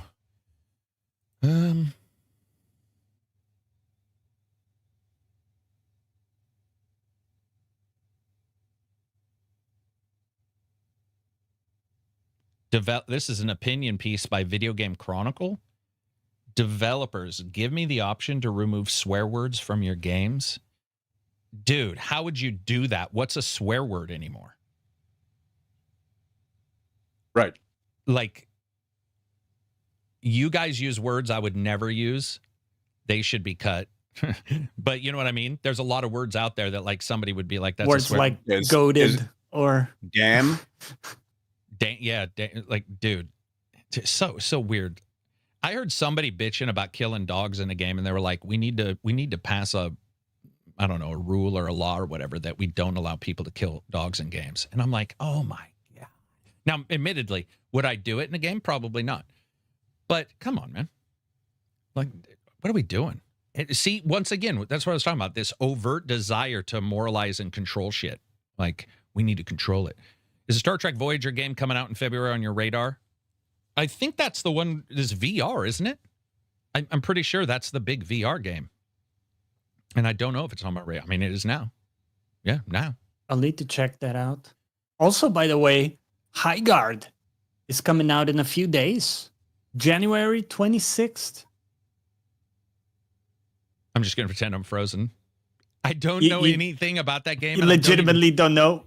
I What- mean, I know that Jeff said it was coming, and nothing from Jeff, anybody else yeah. in the world has talked about it. So I just Not a have single no- word by the developers. dude. since- It's weird. I have no clue, but yeah, it may be. There a have game. been so many rumors that they're just gonna like quietly not release the game or it just disappear. I don't even know. Dominic says it's a roguelike. What if style? For Star Trek? Okay, that's for sure not on my radar. I don't even know what that means. I'll go check. What else do we got that's cool, man? Let's talk about some fucking fun stuff. Let's talk about something that's fun. It doesn't have to be about games, but it should probably be. It's a game podcast, and I'd like people to actually want to watch it. But Yeah. we do have a tendency to break off on some weird shit. Is there anything cool that's going on in games? Oh, yes. Vader, the company that does the Vader Pro and the controllers. I have a Vader 4 Pro. Like it. It's got some issues here and there, but overall, genuinely like it. It has turn dials to turn the difficulty of moving the thumbsticks, which is primo. I wish every system had it. They just released their brand new one. I believe it's the 5, Vader Pro 5. 3 milliseconds. The absolute tops is 3 milliseconds a lag for the sticks and the buttons. Super low. I believe it's 2.4 Bluetooth and wired. I know it's wired for sure, but I can't remember if it's Bluetooth and 2.4. And it's got back buttons, got the dials still for controlling the thumbsticks, tension, and it's got 6 face buttons. So that's probably my new purchase. I love me some 6 face button. I got so spoiled on the Dreamcast, Mad Catz. Sega Genesis had the 6-button controller for Street Fighter. Sort of got like Okay, so- inducted into that or something. So what do you do with the extra 2 buttons? What's So an usually, example? so for fighting games first, you would have a punch, a kick, and a guard, right? Or you would have a high punch, high kick, guard, low punch, low kick, dodge, let's say. But they're all on the face. Yeah. Now, I'm not saying that that's necessarily the best because it's your thumb, but here's why I like it. I hate triggers. I fucking hate them. They're as an analog, right? Now, most, including the Vader, have a thumb or a trigger stick so that it turns into a single button. It doesn't move. I think that's great. Bumpers also suck balls. Bumpers are terrible. They're horrible controllers. So, or they're horrible buttons for quick combos and stuff. So I like that. Also, I'd like to find the person who invented pushing the stick in and push them off a cliff. Please I Yes. think pushing the stick in is one of the worst commands. throw you them can down have. the well. I hate it. So if I can replace that with a thumb button, dude, I'm there instantly. So that's what I would do is remap those. And honestly, the Vader's pretty good. It's got gyro, if you like gyro. I know some people play shooter games with gyro while they still use the thumbsticks. To me, that's like trying to run sideways and drive a car and an RC plane upside down. It's too much. I've tried it before where I'm running one way using the gyro. And I saw Spetsu. Spetsu can do it that way. He plays on his Legion. So not only is he doing gyro, but he's moving the fucking screen. So even what he's seeing is moving, and he seems to love it. So obviously it's a acquired skill that's beyond my skill level. But it's got good gyro. I think that's a positive. Dude, this thing has so many buttons. It's got 2 additional triggers. I know. Yeah. And the back pedals. Yep. Wow. Back pedals to me are sort of magic too, because Yeah. outside of sex and wearing a ring, middle fingers and ring fingers aren't used that much. You know what? Like, not, I mean, for typing, but like I'm talking about if you're on your thumb, if you're on a gamepad, they're just sitting there, right? So if you can press 2 buttons there, dude, magic. If you got your pinkies, And they are magically well they're ergonomic. positioned. Yeah, Like they're great. it doesn't cost you stability, you know what I mean? Because you're holding it with like the palms of your hands, not really the ends of your fingers. Yep. So it works. Yep. That's why I bought the add-ons for the PlayStation 5 controller, the little pad add-ons from some no-name company. And you just plug it on the you can back. do that? Yeah, you can buy it Really? and it plugs onto the back and gives you back buttons. I love the backside buttons. I think that they work real. It almost sounded sexual, but I love those. Pushing the stick in is only good when talking. Now it's sounding really sad. I should have never said it. Pushing the stick in is diabolical. I've been playing Pathfinder and having to hold the trigger to open tooltips feels so bad. Oh God. Oh yeah. Yeah. Dominic, Yeah. I mean, what? Go ahead. I was going to say Space go for Marine 2, you have to press in the right joystick for executions Yeah. and the left joystick to sprint. And I use the back pedals instead of those, which is great. It's one of the main reasons I use I back use the pedals. backs also for menu and start because they require the weird thumb movement to get up to the. Oh, So I like those. yeah. Or like in I Souls recommend games, if just you have to using mouse and hold. keyboard for Space Marine. Oh, yeah. Okay, that's another You recommend what? solution. Just using a mouse and keyboard for Space Marine. I like the controller for that game. I think it works really well.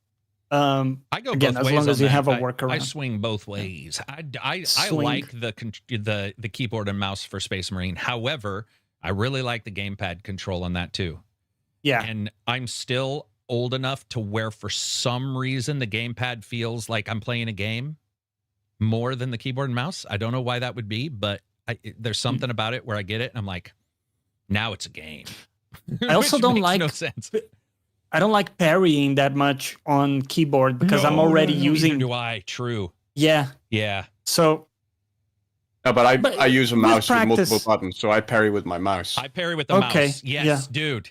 So okay, smart. that's a good I solution. put Yeah. zoom in on the on one thumbstick or one thumb. What the fuck? Where's my? Oh, it's over there. One button is for zoom in and one is for parry, and it is so magic. It is so magic. It's really nice. Yeah, that's a good I would workaround. suggest if anybody seeing gets here- a chance, do it. We don't have Vader available here in my region. You have to go to AliExpress. But it's there. What? Amazon doesn't just sell. I mean, I get shit from like No, it's unavailable in Amazon right now. check their company. dude. Here in my region. Check their. I mean. Just don't check Amazon. See if their company sells. Oh, it. I mean, you don't have to get okay. it. I'm just saying if you decided you want to get it.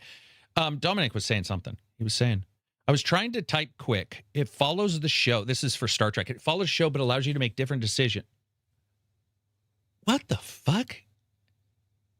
It's a what if, like Marvel, I'm assuming is what he means. I don't even know what this game is, but I'll check it out because I love the idea of when you were a kid, Star Trek, like when you were a kid and, you know, you saw, I don't know if you guys, Star Trek, maybe Star Wars, whatever. I loved playing outside of those main heroes sometimes, but I also like to think, would I make the same decision? So I do, you know, as a captain or whatever, like I would have killed that, you know, guy with the one side of his face was white and one side of his face was black or whatever, you know. So the idea of a what if is cool. It's one of the reasons I loved the Star Trek Voyager Elite the Elite Squad, shooter. or whatever it was called. Elite I think Force, it's just Elite, or... right? Or is it Elite Force? I thought it was. It's maybe- Elite something or other. I Okay. just don't remember the noun at the end of it. But yeah, like that kind. Even though it was an action game, it really felt like you were part of an episode of Star Trek Voyager. Love it. I will And also. how, like, in between missions, you were moving around the Voyager, the you bar, could go and into the bar and talking stuff. Yeah. to characters and whatnot. Yeah, I love that. Star Trek, the MMO, you can walk around your spaceship too, and it's so dumb because not much is going on, but you're still like, I'm the captain. I was gonna say I do use that spider controller a bunch shit too. I put it away just recently, but the one with the buttons that go up and down, the one I showed you, the claw hand, I still use the hell out of that. It makes it actually, and it's got a thumbstick for movement, so you can play keyboard and mouse, but use thumbstick for your analog movement, which is nice in a game that still on PC occasionally ships without the ability to walk, which is always weird to me, but we still get it. Elite Force. Okay. Star Trek is my favorite IP by far. Yeah, I would say Star Trek's pretty high up there. But see, my Star Trek is probably nobody else's. I was definitely a fan of like Captain Kirk. I think most of the people I talk to are Next Generation fans because original only went for what, 2 years? It wasn't even on that long. So it makes more sense that like people like those. I have this recurring dream of 7 of 9 and Dax. Yeah. Dude, I think I was telling Johnny, I randomly started watching. So when I was growing up, I was watching Enterprise and I didn't like it for some reason. Maybe Scott Bakula, who I like, maybe he didn't fit a captain. I don't know. But I rewatched it recently in the last like 3 years. Not only do I love it, but that show is so sexed up. that it doesn't even make sense. Like they're rubbing each other down with antibacterial soap, and the Vulcan lady is, I mean, what the? It was ridiculous, dude. It's like even I'm like, dude, come on. I still watched it, but at the same time, it was incredulous. I'm watching it going, come on, guys. I mean, really? Really? And then watch the next episode. I watched all that show and absolutely love the one thing no other show has done well, even the original. The original had Kirk and Spock somewhat as friends. The movies portrayed that more. What I like about Enterprise is his second in command is quite literally a good friend and has dinner with him. And there's something, so you see that in naval vessels where the officers will have a meal. And you see it occasionally in Next Generation. They played cards, but Picard was always prickly, I guess you would say. And like there were, it was like maybe number 2 or number 1, whatever the fuck his name is. He's named after a bowel movement. Chakotay and Janeway weren't always friendly. And Chakotay, yeah. And what I liked about this one is it wasn't about the internal drama as much internally because they were going out and exploring. It was the first of these vessels that went out to explore. And I bought into that. I like the team-based stuff. And I love the idea of these two friends sharing stories of the amazing thing they saw that day while eating some fake steak. I was like, that to me was, I bought into it. I really ended up enjoying it. Kind of weird that there are not more Star Trek, Star Wars. Alex says, kind of weird. There are not more Star Trek, Star Wars, Marvel, Masters of the Universe, and many other, and many other masters, and many other great pieces of entertainment IPs as games, as devs weren't American weird. Brother? Want to know what's really weird? Yeah, that's a hell of a sentence. But I get what you're saying for sure. What really puzzles me is how few literary classics get adapted for video games. Given that they're basically open source, like they're freely available. There's no copyright there. Sherlock Holmes, is it copyrighted? No. Damn. Oh, that would explain the Cthulhu fucking Sherlock Holmes. Okay. Yeah, gotcha. yeah. Of course. Yeah. Yeah, you can do whatever you want with Sherlock Holmes. I love that. Yeah, you're right though. There's not a lot, right? There really isn't. That is true because those are just free to use now. Yeah, I mean, where's my Three Musketeers video game? Yeah. Yep. Now is Zorro? Right? Zorro's had a video game. Is Zorro open? Zorro is still copyrighted. It's still copyrighted. Except I think the very original film is no longer copyrighted. Gotcha. But it would still be hedgy to try to do anything else. Without because they're very protective of the IP, the ones who have it. I think with Zorro, that would be a good game. It's been in Zorro's been in a couple games, and then he was maybe a goofy character in a Lego, or maybe he was in something else. Maybe it was the Toys to Life games that he was in, maybe Infinity, or one of them. I remember seeing Zorro in something, and I'm sure he was probably in the Kingdom Hearts games, right? I'm assuming Zorro was in, just because Kingdom Hearts had everything. No idea. Okay. What else is there for the old stuff? There's got to be. Is Rin Tin Tin? I mean, War of the Worlds. Is Rin Tin Tin or Garfield? H.G. Wells. Garfield can't. Garfield. Rin Tin Tin is not copyrighted either. Not copyrighted. Jungle Book also not. Jungle Book isn't copyrighted. Jungle Book. Sega had a Sega Genesis game, right? I think there was a Sega Genesis Jungle Book game. That'd be cool. Yeah, I think that was an adaptation of the Disney movie though, which is copyrighted.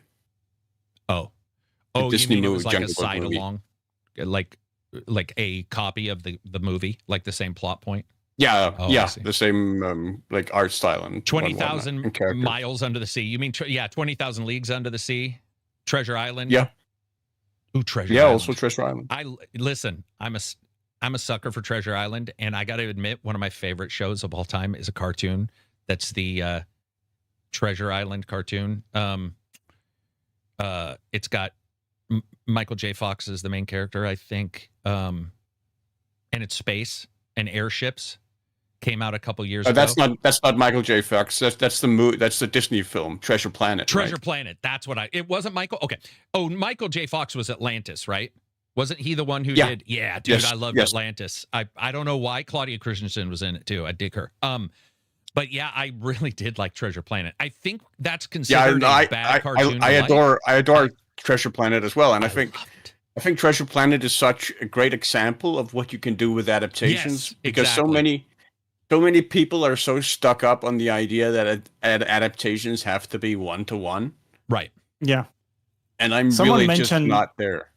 Someone mentioned Pinocchio in Lies of P. Liza P. That was a good adaptation because it was completely different. It was just, based loosely on the Right. idea of Geppetto with the kid and like a human heart.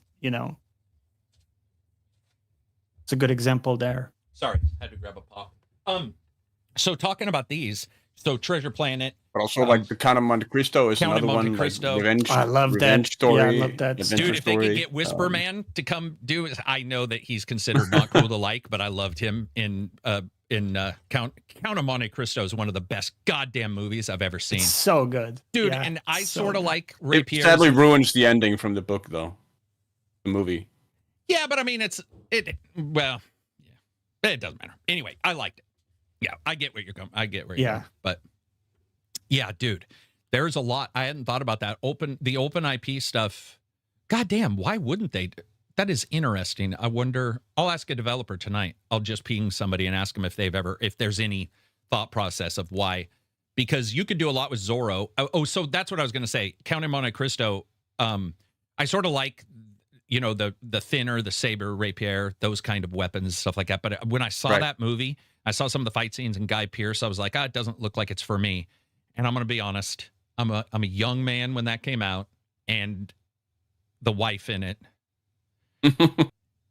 is True. I can't even describe. When I saw her, have you ever, you hear like a song "Take My Breath Away"? I remember first seeing a trailer of her and going, what the? She was everything. I don't know why, but then I watched the movie, and yeah, she was in there, but the plot, how it goes, the betrayal, the what's his name, who's in the cavern with him, who helps him, the actor who played the original Dumbledore, who passed away. Richard Harris. Dude, the Great. entire movie is so good. Anyway, They made Peter August, the Danish director, made a small miniseries that's actually quite faithful to the book, with Jeremy Irons as that character. yeah, I didn't see it, but I did know it was made. So excited for Crimson Dragon or Crimson Desert. Yeah, Crimson Desert might be good. Will we get an Odyssey? Oh, Odyssey by Nolan. The movie's coming out. Yeah, you could do an Odyssey game. Odyssey, Jason, this is not the exact thing, but Jason, the one that I played that was a BioWare style game that was on Jason and the Argonauts, I think is what it was called. And it was pseudo BioWare. In the fact of how the narrative went and how you could choose and the combat. I like the hell out of that. I'd play any of those old games based on some of the Clash of the Titans. Clash of the Titans game would be sweet. I'd play the shit out of Clash of Titans. Yeah. The Treasure Planet PC game back in the day was awesome for me. Yeah, I loved that game. Wait a minute. Isn't Dominic Solar? Or am I going completely crazy? Did I get the names mixed up? I don't know. I struggle to keep track of As a kid, the names on YouTube versus. Because, dude, it can't be, because the age of that would have been like, he would have been like, maybe I just mistake age for people too. Because I think I was talking to somebody in our chat about their age, and I thought they were like 19. And they're like, yeah, I'm 48. Oh, and then Dom one time. Because I just thought Dom was super young. The way, nothing against the way he talked. I was just, the way he talked, his energy. I was like, oh yeah, he's a younger guy. And like, he told me how old he was. I was like, oh, all right. Shit. Choose your own adventure style based on Italo Calvini's If on a Winter's Night. I don't know that one. I don't know that one. Silver, you got something? I think I don't know that one. Do you know that one? does actually have a game adaptation. I think it does. If on a Winter's Night, or If on a Winter's Night, a Traveler. Yeah, it does actually have You a are yes. 34. Jesus, it is older. I don't know why. I If- just said that poor guy. I removed 20 years from his age every time I talk to him. Anyway, what we say in Silver. I'm sorry. Yeah, no, it does. It does have a game adaptation. If on a winter's night for travelers. No yeah. shit. Point and click Oh. adventure game. Oh, so speaking of like, if you ignore all the other stuff that comes out on Steam, 236 games in the first week of Steam in January, right? Most probably trash. Most. Some I'm sure are good.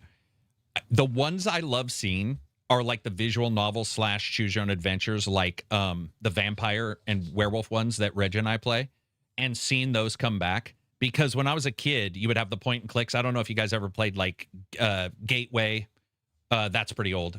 Maybe not Zork. That's way too old.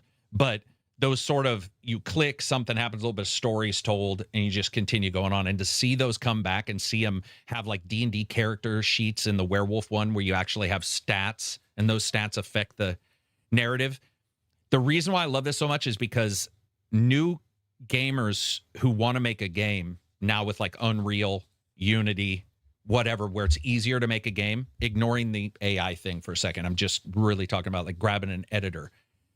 Those people can have a different idea of the story that we've been sold for a lot of years by a lot of other companies, where the story is pretty tangential or there's not a lot of change. And I love the idea of in the future being able to sort of see what some of the gamers who are playing these games, and that's their idea of a story, and that it needs to have the changes. Because I'm not saying Ragnarok, but I'm going to mention it. The more I talk or think about God of War, the more I feel that I would like to see a God of War style game with more choice, because sometimes a character in that game, I'll be like, why am I making this choice? Or why is this character? And I'm not dissing on that game in particular. I'm just saying when a game is that format, the third-person action adventure game, their quests usually involve, yes, I'll do it because I like you. Yes, I'll do it because I hate you. No, I won't, but I'm going to have to come back and do it anyway. You know what I mean? Like, a lot of the games, they sort of pseudo tell you have choice, but the game is like, we're going to make it so nut-crunchingly hard, or we're going to hide something from you, so you'll probably come back and do it. But the idea that new gamers coming in will maybe have some of these other, maybe it's independent game, whatever, but they'll have some of these ideas of story and maybe look at like the next big game being a little bit more choice. I'm not saying there's anything wrong with driven content. I love it. But at the same time, it feels like a lot of times, especially lately, the choices in a lot of games, I'm like, why am I making this choice? Why are we fucking... I was watching somebody stream Control, and there's a couple things that... what's her name? In Control... it's not Jaden Smith. Jesus. I don't know why that popped into my head. The main character in Control, she's talking to somebody, and she makes a choice, and I was like, I just don't feel like that character would have made that. It would have been cool to have one. I just think that would have been awesome. I want Gabriel Knight to come back. Yeah, Gabriel Knight was awesome. You played Gabriel Knight, Silver, right? You played the Gabriel Knight games? Yeah, one of them. I don't remember which one, but Jesse, it was only one of them. And then what about like what?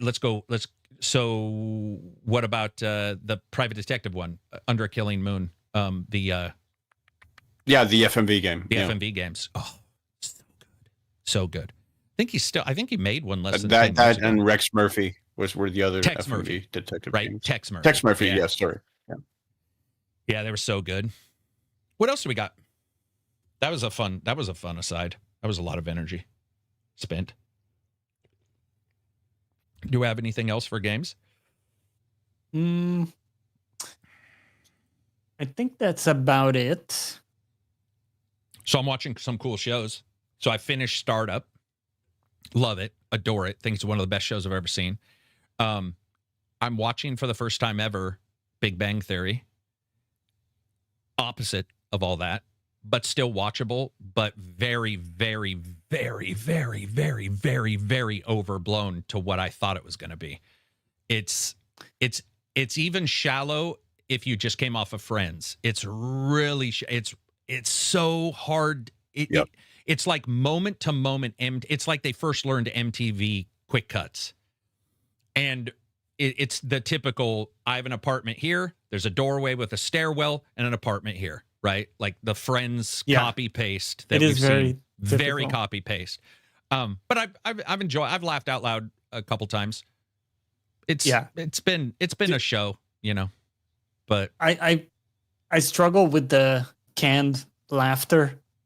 I know it's typical I in used those to, but shows. that went away. Yeah. Well, Johnny, I guess you learn to tune it out. you over do, time, but I would say this one overuses it. So the guy will come in and say, "Where's my tuna melt?" And somebody will say, "I don't. How does anybody like tuna melts?" And there'll be a laugh track. That will piss me off. Pause for laughter. Because I watched Constant. Last Man Standing, one of my favorite comedies of all time, and it's later. It's only like 5 years old, and it has a laugh track, but it's later. It's like at the big moments. The rest is sort of up to you to figure out when to laugh. Yeah, laugh tracks are hard, especially if it's the cheap. You can hear it, and you know it's the same laugh track they bought off like Amazon. Yeah, it feels like it's the same laugh track everybody's used. So you hear the one guy go "Gah!" in the background, and you're like, dude, come on. It's the same laugh track. Like, couldn't you have recorded new laughs? That kind of stuff will happen for sure. Yeah. Yeah, the pauses are the thing that bother me the most with it because they stop speaking for hit the laugh. laughter. Yeah. Yeah. So that was a bit rough, Yeah, but I enjoyed it. not I a fan watched of it that many show. years ago, though. Yeah. What were we saying, Silver? So I don't know how it holds up. I'm not a fan of that show, Big Bang Theory. I haven't been so far a fan, but I've got through it. And there's funny things are said. I think we're not even going to get into it. I think some of the representation was sort of blown out of like, oh my God, this is so amazing. We're showing like certain people, and I'm like, feels Bit of a stereotype shady. there Yeah, of those people. Yeah. But I am not that, and I also didn't watch it day one. So if there was nothing, and then you suddenly get it, you're going to celebrate it because that's cool. Sure. So I'm going to give it a And pass. admittedly, Kaylee Cuoco looked pretty damn good in that she's show. got you her know, face in looks like a puppet that didn't get cooked all the way. So like I have a hard time Wow. with her. Yeah, she's different looking. She's pretty. She just has a weird. I don't even know how to do it, but I like her. I think, and she's funny. She actually has. And by the way, if I were her, I'd be punching everybody on that show. Because the things they say to her, especially in the first season, you're like, they're just so mean. Even it doesn't matter if like you can say it's antisocial or whatever. The show doesn't really do a good job with gender roles. I will say that. Yeah, no, it doesn't. I already noticed something that happened where I'm like, whoa, if that came out today, what would Yeah, especially early, they were very Yeah. like insensitive with some of that stuff. Still worth watching. I'm gonna probably watch a lot of it because the YouTube Shorts was, they showed some funny stuff where I'm like, this might be good. It's no Friends, which paused things better and the actors were better. But I'm just also like as a disability advocate, I'm not a huge fan of the Sheldon Cooper character. That's what I meant, by the way, when I was first talking. Yeah, it's bad. I think it's bad, but whatever. Yeah, I agree with you in all ways, shape, or form. But I will say that it's cool to have characters talking about some of the stuff they talk about, even if it's a one-line blurb about space or physics. Yeah, sure. Where if you watch Friends, it's always Joey trying to hit, but they've got a lot of stereotypes for the one guy pretending to be Middle Eastern on a phone with his mom, and I'm like, how would that play today? I think a show like Futurama spoiled me a lot in that regard. Oh, I could see that because Futurama did that a lot. Futurama was partially written by like PhD mathematicians. Yeah, so it actually plays to their actual real smarts. I will also say that's something I wish we saw more of. Futurama, the video game. Rick and Morty, a video game. I would, not High on Life, right? That's not that one. But I would like to see more of those get video game adaptations. Simpsons had one of the best video game adaptions, even though it's not as great as people bloviate, but it is still good. I think that would be great to see more cartoons that are adult. I would play a Ren and Stimpy cartoon game in a millisecond, and I've only seen a couple episodes of that, and I'm like, dude, that would be hilarious to play these two characters in a video game. I think cartoons are. You used to watch Ren and Stimpy back in the day. I think a lot of people did. I just missed it for some reason. I don't even know why I missed it. But I did what I did see. I thought was entertaining, I guess I would say. But yeah, talking about games and IPs, I would love to see those kind Not just like, I mean, I love, somebody mentioned Transformers. I love that. Obviously, that'd be great, G.I. Joe. Yeah. But I would love to see, I think a Ren and Stimpy would be hilarious because it reminds me a little bit of, what's the one that is getting Starfish? Fuck, I've reviewed all the games. I can't remember the name. Where you're Starfish? SpongeBob? Yeah, Or no? SpongeBob SquarePants. Yeah, So you get games like that, right? That show you can do them. And I when I was saying Starfish, I thought for sure somebody was going to say like. Anyway. It took me a second to get there, but yeah. I think that would be very cool. I think those kind of characters would be. Yep. There is another one where you could do it. Yeah, Adventure Time. I don't know if you guys have seen that. I've seen a bit of it, but I think that could be a really good video game too with the banter Gravity and Falls. stuff. I would kill to see a video game because it's paranormal. We did get a really solid Samurai Jack game. Did we? Yeah. What was that for? PlayStation 4? Multiple things. Oh, sorry, I didn't win. Was that a gen ago? It's actually not that old. I think it was a couple of years ago. Angry Beavers game? Is Angry Beavers a thing? Or is that a euphemism? Is he giving me a euphemism? There is a game about building dams, and it's a bunch of beavers, like a colony management. Pretty good. And why wouldn't there be? Excellent. Well, that's what I'm saying. Why wouldn't there? That's what I'm saying is like if we can get those. Yeah, Samurai Jack Battle Through Time. Okay, well there you go. Yeah. It's from 2020. Oh shit. Okay. She married the one dude and divorced him. Nathan says it was a Nick show. Nick, Nickelodeon. I love that shit. Yeah, there's a couple of those cartoons. I think that those characters would be very fun to play in a video game where it doesn't feel like they're doing that. I mean, SpongeBob sells, I think SpongeBob sells, I guess the term would be good for a game that doesn't require a ton of development time without throwing shade on anybody. Cause it's not, it does come out about once a year. I'm pretty sure SpongeBob, at most it's once every 2 years, but I think it's once every year for SpongeBob. It's pretty often. They've had, I think I've reviewed, maybe it's not that often. I feel like it is, but I've reviewed 3 of those. And they were all good. They were all pretty good. Dexter. No. Yeah. Dude. The one with the cow. What if where it was you just Dexter see the cow? Oh, I thought he meant Dexter, the TV show about the murderer. I'd be like, yeah, it'd be great if he got caught right away. Oh God, dude. It'd be great if they were just, it was a game where you just celebrate catching him in 3 seconds because he's such a shit criminal. That would be good. How dare you? Okay. I said it.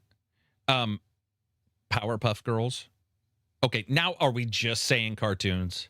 I feel like now we're let's just mention every cartoon. Yeah, Powerpuff Girls did have a game as well, didn't they? So I guess what I was saying is characters where, or cartoons where maybe something translates into game form. Let me give you an example. Powerpuff probably does. So yeah, I would say so. One. Ren and Stimpy, maybe even less so. It probably doesn't, other than 2 goofy dudes and something weird happens and they need a taco because I think they were always eating Mexican food. But I would love Care Bears. Kind of makes me think of like ToeJam and Earl, right? Yeah, and Care Bears shoots, they have like powers, right? And they shoot love all over each other from the chest, which just sounds so sexual. That is the gayest thing I've ever heard. There's a lot of jokes about it. But you shoot powers, and I'm like the power of happiness. You know, you have all these weird things. You could turn that into a game pretty easy. But Powerpuff, I think you could turn it. King of the Hill. I mean, I don't know what game King of the Hill would be or what it would be about, but it would be hilarious. King of the Hill would be funny. I just think those are sat on.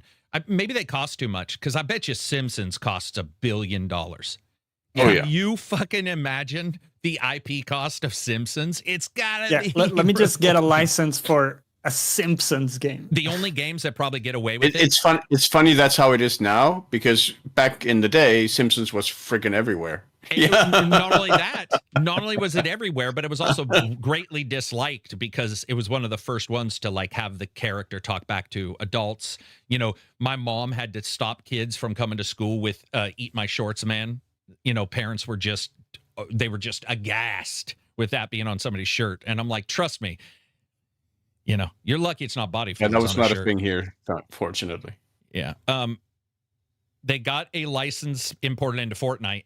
Oh, so that's what I was going to say. So he mentions Fortnite. I was going to say I think the only ones like a Simpsons is a mobile game that has the money because of the monetization to pay that back. So that's why Fortnite's probably getting all these, because that Fortnite event that happened 2 months ago or whatever made me want to play fucking Fortnite. I mean, there was like Transformers fighting Godzilla, and there were Simpsons characters doing shit, and they were like Gears of War rip. I was just like, what the shit? This is amazing. And I bet you that's exactly how they're able to do it, is because of the amount of money. Because that IP's got to be, man, it's got to be crazy for that IP. I just don't even, Simpsons is so, it's 30 years, right? I think Simpsons is at 30 years or close to it. 30. Yeah, I mean, it's over. I think it's 30. Is it over 30 years? Jeez. It's 37. Are you sure? Like, it's coming up on 40. It's coming up on 40, yeah. That's my age, man. That's crazy. I wouldn't doubt it. That just seems like a lot, but I wouldn't doubt it. Yeah, exactly.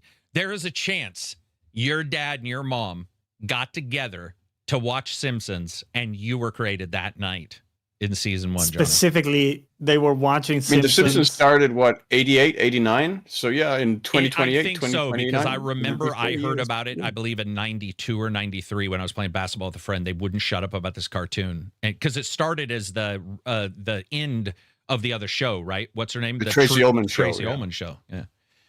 I wasn't allowed to watch The Simpsons. My mom... Incredible comedian, by the way. She does some amazing impressions. Tracy she's Ullman. good. Yeah, she was really good back in the day, too. There are leaks that Michael Scott will be in Fortnite.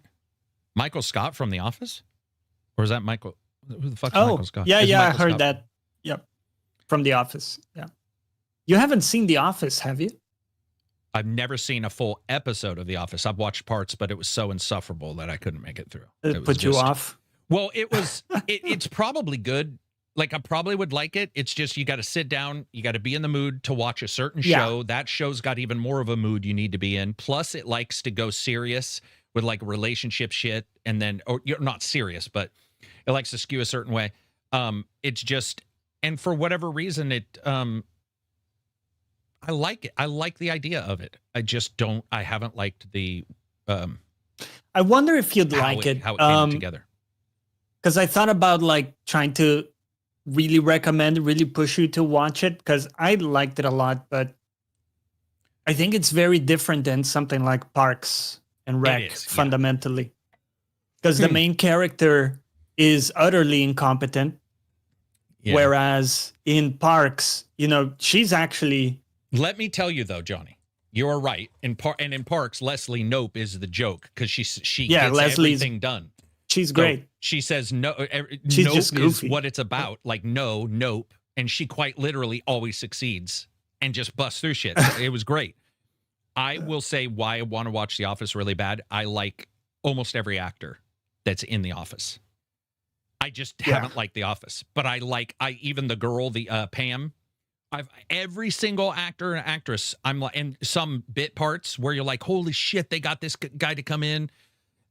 I love it. I love it. But whatever I watched never appeals to me for some reason. And I'll give it another try. Parks and Recs took 3 episodes. I was really like, what is this? Watched it once or twice. And then it just one day I was like, oh, also the recording of a company in an office always feels really unrealistic to me, because you really work in an office and you're like, yeah, I get it. They're trying to pretend this is an office, but that's nowhere near what really happens. And so I think I had to re-gauge in Parks and Rec in particular how every trope was going to be played out. And once I did, then it turned out. And also, here's why Ron Swanson rocks to me. Of all the characters in the show of Parks and Rec, there is nobody who probably represents what I've seen after 30 plus years of working as Ron Swanson. I have seen that guy. I've seen him like worked with a guy who is every bit Ron Swanson in all ways, makes his own gifts for people, hates people, but helps them, is super like cynical on stuff, finds the dumbest shit funny, super talented in other ways that don't translate at all, hates what he's doing, and yet is really good and gets gets a point of position because he hates it. Yeah. And somehow by hating it, he does really well. All the shit Ron Swanson does, I've seen. And so to see him, I was like, I'm home. And Leslie Knope was a little different. It took me a while to like her. But yeah, great show. I'm going to watch The Office, man. I will. I'll put it on my list. Matter of fact, Okay. I'm going to watch Big Bang Theory. I'll finish it because I think the only way to really hate something is to finish it and experience it. So I'm going to get all the way through it. And if I hate it at the end, fine. If I love it, it's even better. And then I'll try Office one more time. Not the British one. I was going to say the British one, probably not up your alley. It's a little weird. Yeah. An acquired taste. Yeah. What were you saying, Silver? I struggled a lot with Curb Your Enthusiasm when it first aired. So did I. Did it turn out? Did it work out? No, but I mean, I struggled because I couldn't take it in terms of the social discomfort that it caused, like the cringe. Yeah, right. Like, yeah, honey, it made me switch off, and then I revisited it years later when I was older, and I was actually able to enjoy it and go and get into it. Meet the Parents. And I found it kind of level or worse. Incredibly funny show. Is it worse than Meet the Parents with like Ben Stiller? Oh yeah. I mean, cringe wise, that's hard for me to take, man. Really? Yes. It's worse? Yes. Okay, that's crazy. Yes, now I but want to watch it. Much worse. So crazy. How is it? Yeah, I mean, Larry Parents David is amazing. Okay. Very funny, and especially some of the guest stars he gets, like Bob. God damn it, I forget his name. Who plays Marty Funkhauser?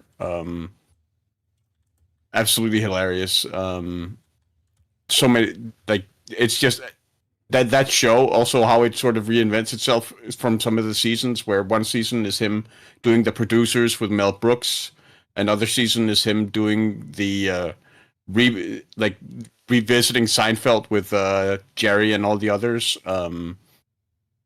It's just a show that continually evolves and reinvents itself, sort of, which I really, really admire. I'll put it on the list then. Also, just for the sheer anarchy of it, Always Sunny in Philadelphia.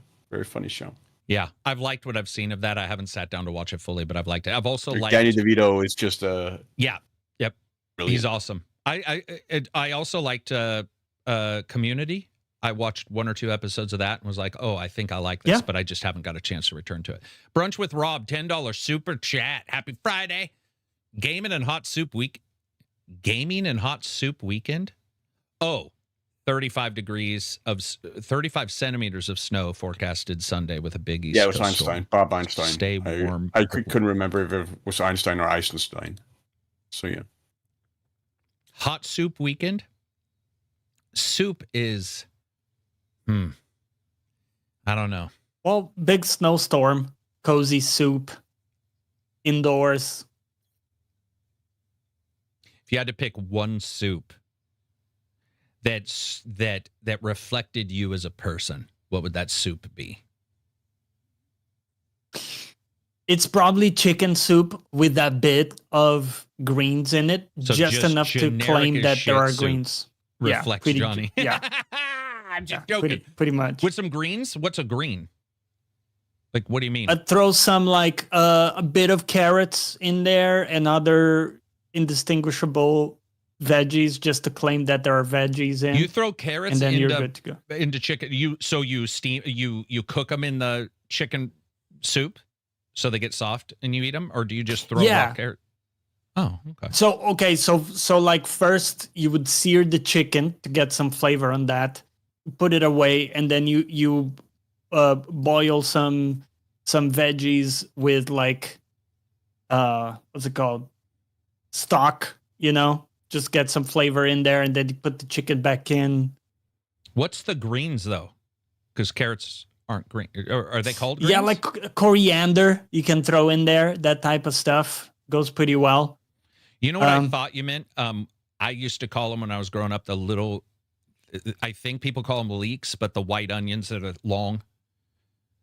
You could do that too. I sort of like those in chicken soup. Chicken soup's good. For sure. Chicken soup's like, Yeah, I it's mean, good it flavor. is generic, but it's good. It's Yeah, great. it's like salty. I just like salty stuff.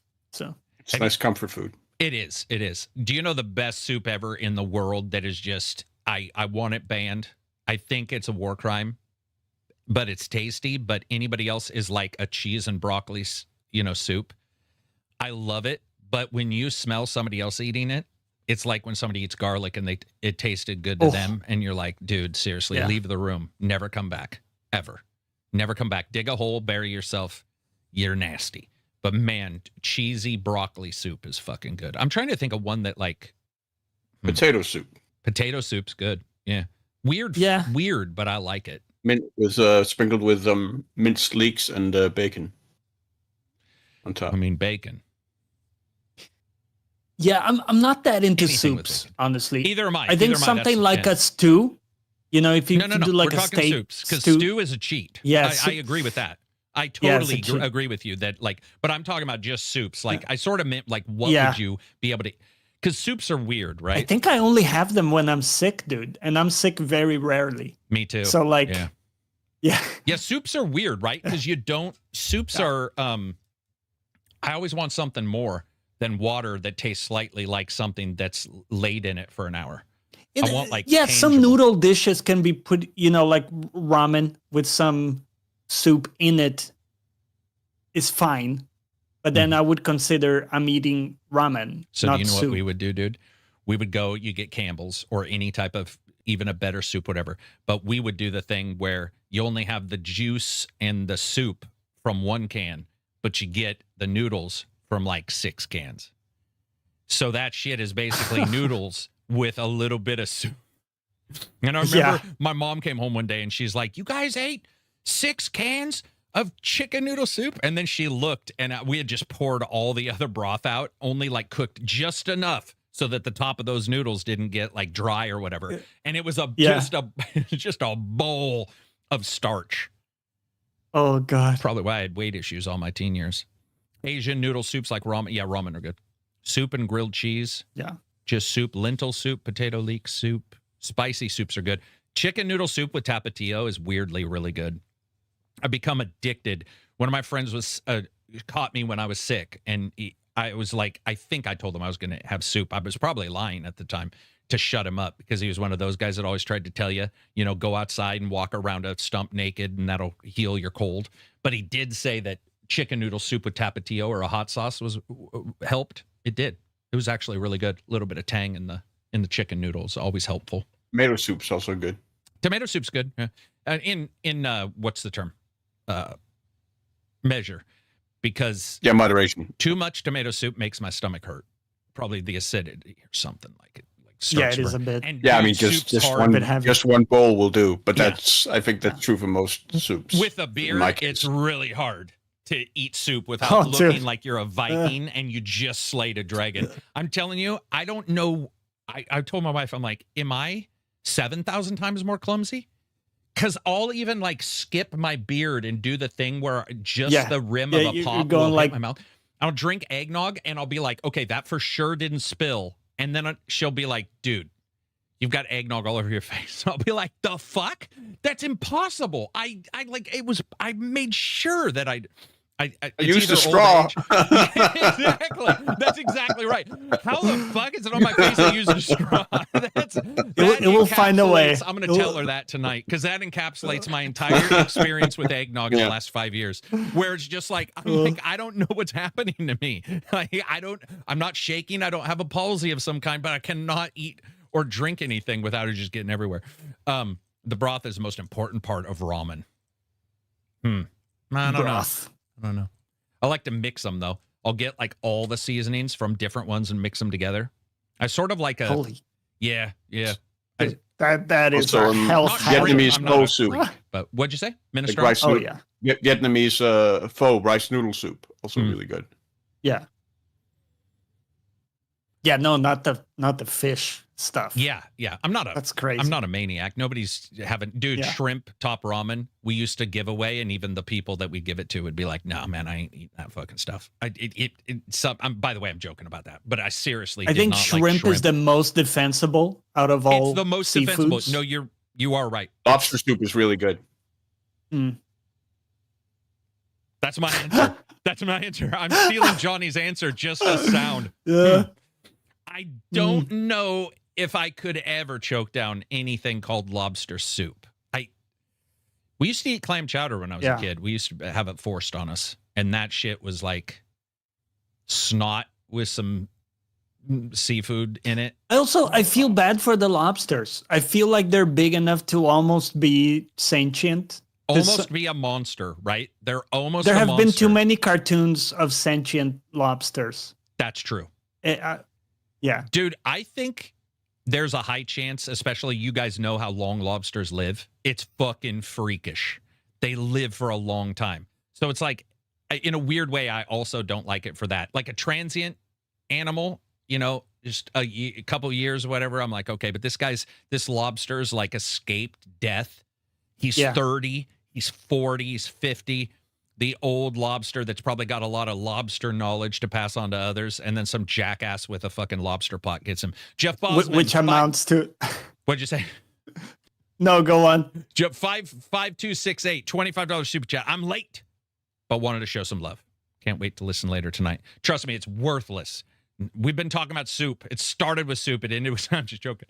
How did we get onto soup? What even? Because I asked you what soup snowstorm represents you. Yeah. Well, yeah. Oh, yeah. Indio says, I've never been a fan of lobster bisque. Just give me the lobster. Yeah. So we ate crawdads. There's the other term for them, crawfish for some people, but we ate crawdads. And I was okay with crawdads because the tail was smaller. But when you see a lobster tail and it looks like a baby's forearm and they split the shell, it looks like what aliens would eat. And there's something about seeing that just it grosses me out, man. Ugh. Yeah, I wouldn't eat lobster soup as an entree. It's always been the appetizer, but it works really well as an appetizer. Do you eat it with bread? Do you like dip bread in it? Is it eaten? Okay, gotcha. Okay. A lot of things are more edible with bread. Weirdly, and then there are like lobster tails in the soup as well. Okay. Not for me. I mean, maybe when I was younger. But. For the bisque. I mean, you can really chow down almost any liquid through bread. Because you just kind of, you know. Was that a setup for me to say something? Because it feels like it's a setup. I'm just not going to say it. I'm like, question. Oh, man. Answer. Yeah. Not a fan of bisque either. I like my soup chunky. I just feel like lobster is a huge cost of opportunity, literally, because you're paying a lot of money. Yeah. And you could be eating so many other better foods. You could eat a great steak. You could eat a great hamburger, whatever your preference is. Some lasagna. Lobster doesn't have to be expensive depending on where you are. Probably really? Not depending on where you are. No, dude, I think you just nailed it. The cost of opportunity thing, which is basically they can sell it for expensive, but it's probably in some places, especially if you're near the port where it comes in, probably much cheaper. We had the same thing where I lived because you get crab.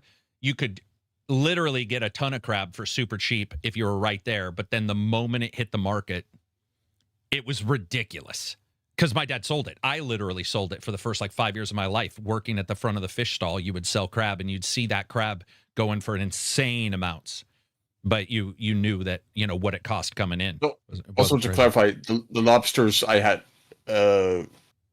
with it weren't like huge lobsters. They were small. I think they're called virgin lobsters. So they died a virgin. That makes it even worse. Does it? Does it? It might make it better. It might make it better. It's no, it makes it worse. Yeah. I'm not sure how the moral math people food. Yeah, lobster was considered poor people. Remember that potatoes weren't loved either until the fucking royalty were like, oh yeah, potatoes are super worth having on purpose to get people to eat potatoes. It was actually pretty smart. Like milk, big milk, telling people that. I mean, admittedly, I love me some milk. Big milk. The big milk Big conspiracy. Pharma. Yeah, dude. There's big pharma, big aspirin, big lobster. But now watch out. There's big milk. Yeah, we sold crabs. But my dad owned a fish plant until I was 19, I think. Try mopping up garbage can juice with a dinner roll. Try mopping up 8 hours or 12 hours of people backing crab. And I'm telling you, that's probably why I don't like seafood very much, because you would have to clean the backing room. So they back them, and then the backs fall into the ocean because they're like literally dude, were not considered bad. Traumatic. It's traumatic. Just thinking about it. It's traumatic. And then you're sweeping up like pieces and bits of thousands of creatures, and the smell was like the seafood smell, you know, you ever had smoked salmon? When you open up a thing of smoked salmon, everybody in a 600-mile radius just got nuked. Right? They know immediately. Dude, it's you like open the salmon. You open it up and you see the fucking mushroom cloud, but it's just smoked salmon smell, and they're like, "What the fuck? It's just so bad." I'm telling you, man. Yeah, that shit. When I would come home, and I remember my dad. It would be Sunday, and I would hug him for bed, and he would smell like crab, and even if he didn't work on Saturday, because it got on you no matter, and it was in your clothes, like it was in your hats, it was in everything. It's crazy. They're called Norway lobsters. The small ones. Norway lobsters are the small ones. Dude, lobsters are pretty cool. How about this? Would you rather fight a giant crab or a giant lobster? Because lobsters pinches are fucking scary. Do you remember the giant crabs from Dark Souls 3? Yeah. Because those things were scary, man. Do you remember the giant lobsters from Dark Souls? No. Spitting? What? Or no, that was Elden Ring. Sorry, that was Elden Ring. Yeah, with the spitting. Oh, yeah. So listen to this. Oh, though. yeah. My brother's best friend Roger and I decided with my brother to go crabbing, and I got to see him get his pinky removed the next day because a crab got a hold of it and crushed the bone. That was just a small crab, and it just crushed the bone at the tip of his pinky. And they were like, you know what? It's so badly damaged. We're just gonna, bone snip it off. And so he always had the little nubbin. And so crabs have always scared me. But then you see a lobster's pincher, and you're like, damn, son. Like, those things are huge. But I don't know. Maybe they're just like people who inject oil in their biceps. Maybe a lobster pincher mechanically isn't that strong. But I think a lobster can't move as well. Crabs, you ever tried to catch? Oh, you probably haven't. If you try to catch a crab, those sons of bitches run sideways, which confuses you anyway. Oh, yeah. I would probably go with the lobster. I'd probably go with the lobster, because the tail thing, pretty useless if you're on land. Crabs move freakishly fast, and they run sideways, which is already going to be confusing as hell for you to try to capture. So the giant lobsters in Elden Ring sucked. I'll take crabs. Elden Ring sniper lobsters. What are the fucking bullet punch lobster? They can break glass. They would shoot like a big line projectile at you from far away. In Elden Ring? In Elden, yeah. I legitimately do a thought ton of you them. meant in real life, and I was like, what? Oh, like real. Yeah, I don't know why, but now I was envisioning a giant fucking crab shooting or a giant lobster shooting shit. Dude, when I grew up, we had those crabs that would pop out of the sand. Yeah, so there would be holes everywhere. Dude, they're scary as fuck. I had that and you'll see it on the memory. beach used to see it in Oregon, but occasionally if the tides were just right, you would see all the discolored sand rings. Yeah. And people would always think it was clams, but then occasionally you'd see a crab just go like, and go back down another one. And it would be like Mario, which probably where they got the idea. LOL, this guy from Stranger Things likes run sideways. Is he a crab? I mean, I'm just saying, if you watch one run sideways, they're pretty creepy. They're both scary. Berserk Zero says. Yeah, but you would have to choose. Saying if you had to choose. Giant crabs would just remind me of Mr. Krabs from SpongeBob, and they move funny. Yeah, until he trumps you. Until he smashes you like a horse. Yeah, with the massive... It's pretty scary, frankly. Yeah. You know what else is scary? Would you rather... When you get the whiff of money.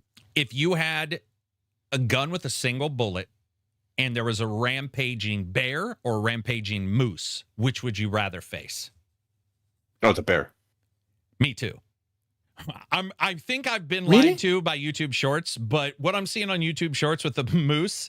I mean, moose are pretty scary. Moose. Yeah, fuck that. Dude, Yeah. Like a bear can be scared. I've seen bears scared away. A moose, dude, moose are like apex predators who forgot how to hunt. I had a Swedish acquaintance who was chased by a moose on his way to school every day, like on the road. I don't know how like there was moose that hung out by the road because they're fast to school, and he would bicycle there, and the moose would chase him. Like, they regularly. don't give a fuck about nothing, man. Like they're like the more I see, I think they could shrug off a bullet. Well, like I mean, if we're talking like we'll go with like 7mm or something, which doesn't always have near enough to kill him, then I would say, I would rather go against a moose because I would rather go. Sorry, what I meant to say was I would rather go against a bear because I feel like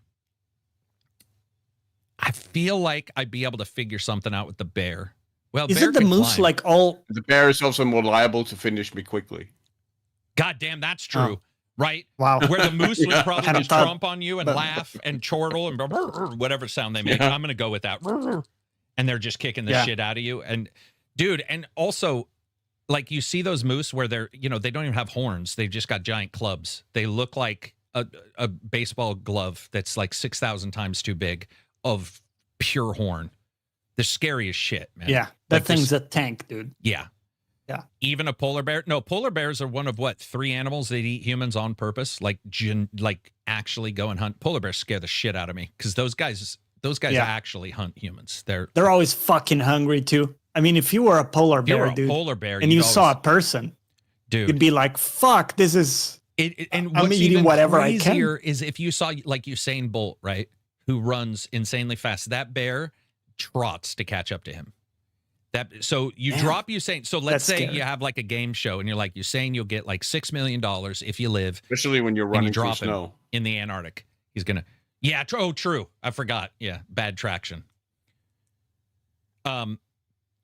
Poor polar bears. Do you remember? Did you ever hear Brian Blessed's story about how he punched a polar bear in the nose? Yeah, I don't know if I believe, dude. Brian Blessing. First time I ever saw him was, of course, on what do you call it? Flash Gordon, when he was the Hawkman. Dive. And I was like, who is this crazy ass dude? Even in the movie, Dalton's I was like, alive? Yes, dude. He was so over the top. And you see Dalton before the Bond days. You see all these actors. And then reading the stories and hearing other actors talk about Brian, that guy he's either the craziest dude in the world or the best storyteller. I think he's legitimately crazy because the stories about him all seem to be backed up by people who are like, that guy is a legitimate, like, chaos. Did you know polar bears aren't actually white? Yes, indeed. In fact, there's a lot of creatures that appear one color, but it's actually their hair. What do you mean?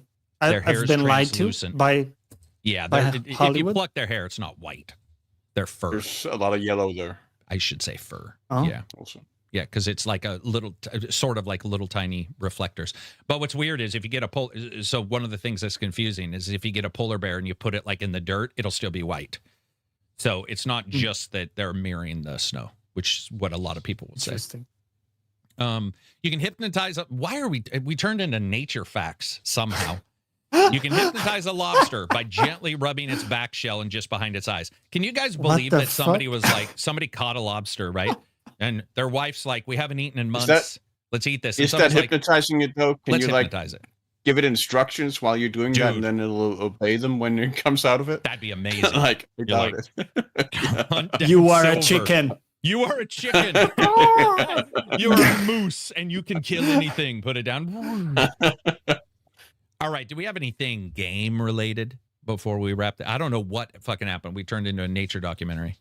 I think that's it. Neo 3 soon. I'm very excited. Neo 3 soon. We're also 14 minutes longer than the Call of Duty campaign in this podcast. Boom. Boom. Achievement unlocked. What was that other one? Wasn't there a Life is Strange game? Life is Strange is Life is Strange Reunion got announced. Looks awesome. The return of all the characters from the original and so this last game was awesome. Double Exposure was actually quite enjoyable. But there were some choices in it and some overarching bits that would have felt unfinished had they not done this one, or at least questions you could have asked. So I'm incredibly excited to play that. I cannot wait. I mean, need to can't pick that wait. up. I'm gonna I have haven't to. played. I haven't played Double Exposure yet. I see it's 50% off on Steam too. Double Exposure is a blast. Well, not a blast. That would be the wrong way to describe emo teenage girls, but it's a very cool story. Enjoyable. So here's the thing. If you really think about it, Life is Strange is one of the longest origin stories for superheroes that you'll probably play or watch or see, because that's really what's going on. Is it's like the origin story of superheroes. And we're now finally at the point to where they're sort of, coming into their own and have their powers and can use them in the way that they want. So that's really what Reunion is about, is like all of the stuff they've learned and all the mistakes they've made finally coming back and trying to fix it all. So we'll have to see if it turns out well. Smart move on their part, because the story / rumor / tale / articles have stated that when they signed on to do the Double Exposure, in the contract was they for sure would be able to make a sequel even if the Double Exposure didn't sell well, which is super smart. And I wish more companies would do those kind of deals. I'm not saying everybody can, but we're starting to see the occasional where that does happen, where somebody's like, we want to be able to finish this, blah, blah, blah, so let's work it out. And they were able to work it out if the rumor / articles / stories were true, / myths / tales, which I think it was, because somebody I know who does work there sort of mimic that. So we'll have to see. But I can't wait, man. Yeah, Double Exposure was awesome. The only one that wasn't great was 2 with the 2 boys. 2. That yeah, was we don't talk about heavy-handed 2. as shit. Yeah. But Captain Awesome was cool for free. True Colors is one of the best ones, weirdly enough. I think True it's maybe Colors my just favorite nails it. so far. I liked it a lot. Yeah. Yeah, and True the cool thing about them is you can almost think of them like Star Wars in a way, where it is like 3 Star Wars, ignoring 2. But it's like 1, True Colors. Before the Storm is a little bit of a prequel movie, I guess. So your mileage may vary. But Prequel. Double Exposure is awesome. Dude, some of the stuff that you start to... And it does a good job indicating they know about the other people, or at least...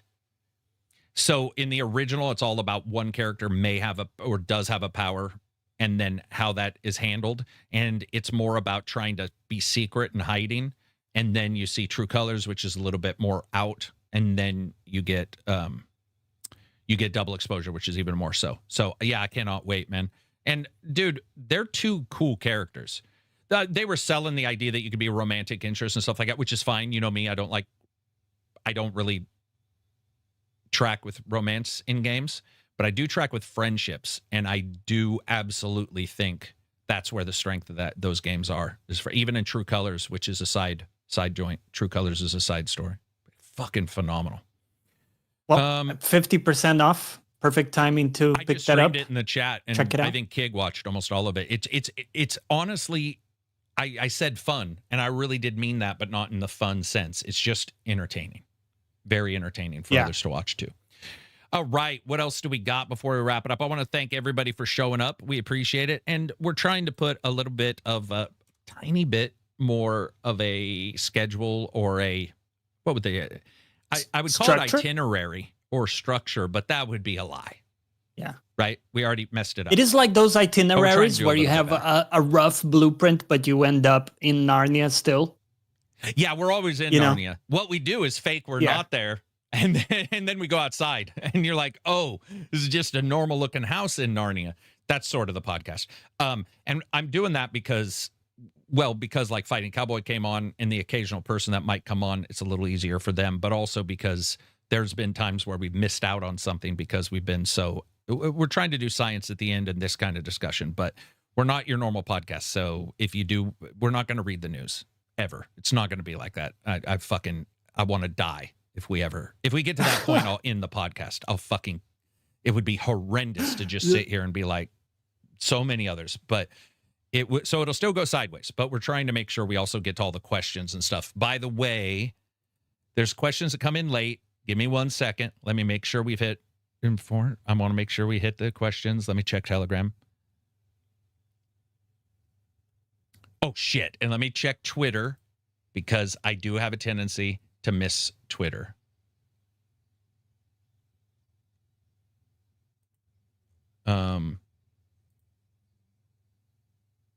Okay. No, I think we've got it all. check out the Patreon.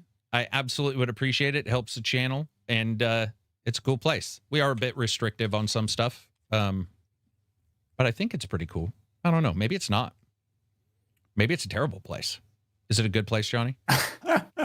I don't know. You be my moral. Good. You be my moral compass. Is it a good place or is it? Especially the voice chats, and it's pretty unique that you are very accessible. I mean, you're very often there, easy to chat to, which is actually pretty rare. A lot of content creators, they have a Discord, but they're rarely ever in there, especially voice chats. I'm sure some people wish I wasn't, but I will say that would be weird. That would be a usury. That would also be weird, yeah, because they are really technically weird to be paying. Like, hey, man, jump on into the Patreon. Where's Carrick? Oh, he's never in here. And I have noticed that as well. That is a weird one, but yeah, it's fun. It's good times. That's it for us. I can't think of anything else, man. I hope everybody has what are you streaming Saturday, Johnny? Tomorrow, I think I'm still doing a bit of League because it's the new season and stuff. But I've been playing Outer Worlds too, so usually I also stream a bit of that later on as well. But yeah, Johnny plays live on Twitch, hanging out with music and stuff. Sweet. And from me, you will see a review, but it'll be a tiny bit out. And you'll see another preview coming, and then maybe a side video. We'll just have to depend. But reviews are fine. Review code is finally starting to go out for some games, which is nice because it was dead. Ooh. So yes, I still review. Anyway, that'll be it for us. Thank you, everybody, for stopping by. Hope you enjoy the rest of your weekend, or see you in chat. Peace out. Bye-bye. Bye-bye.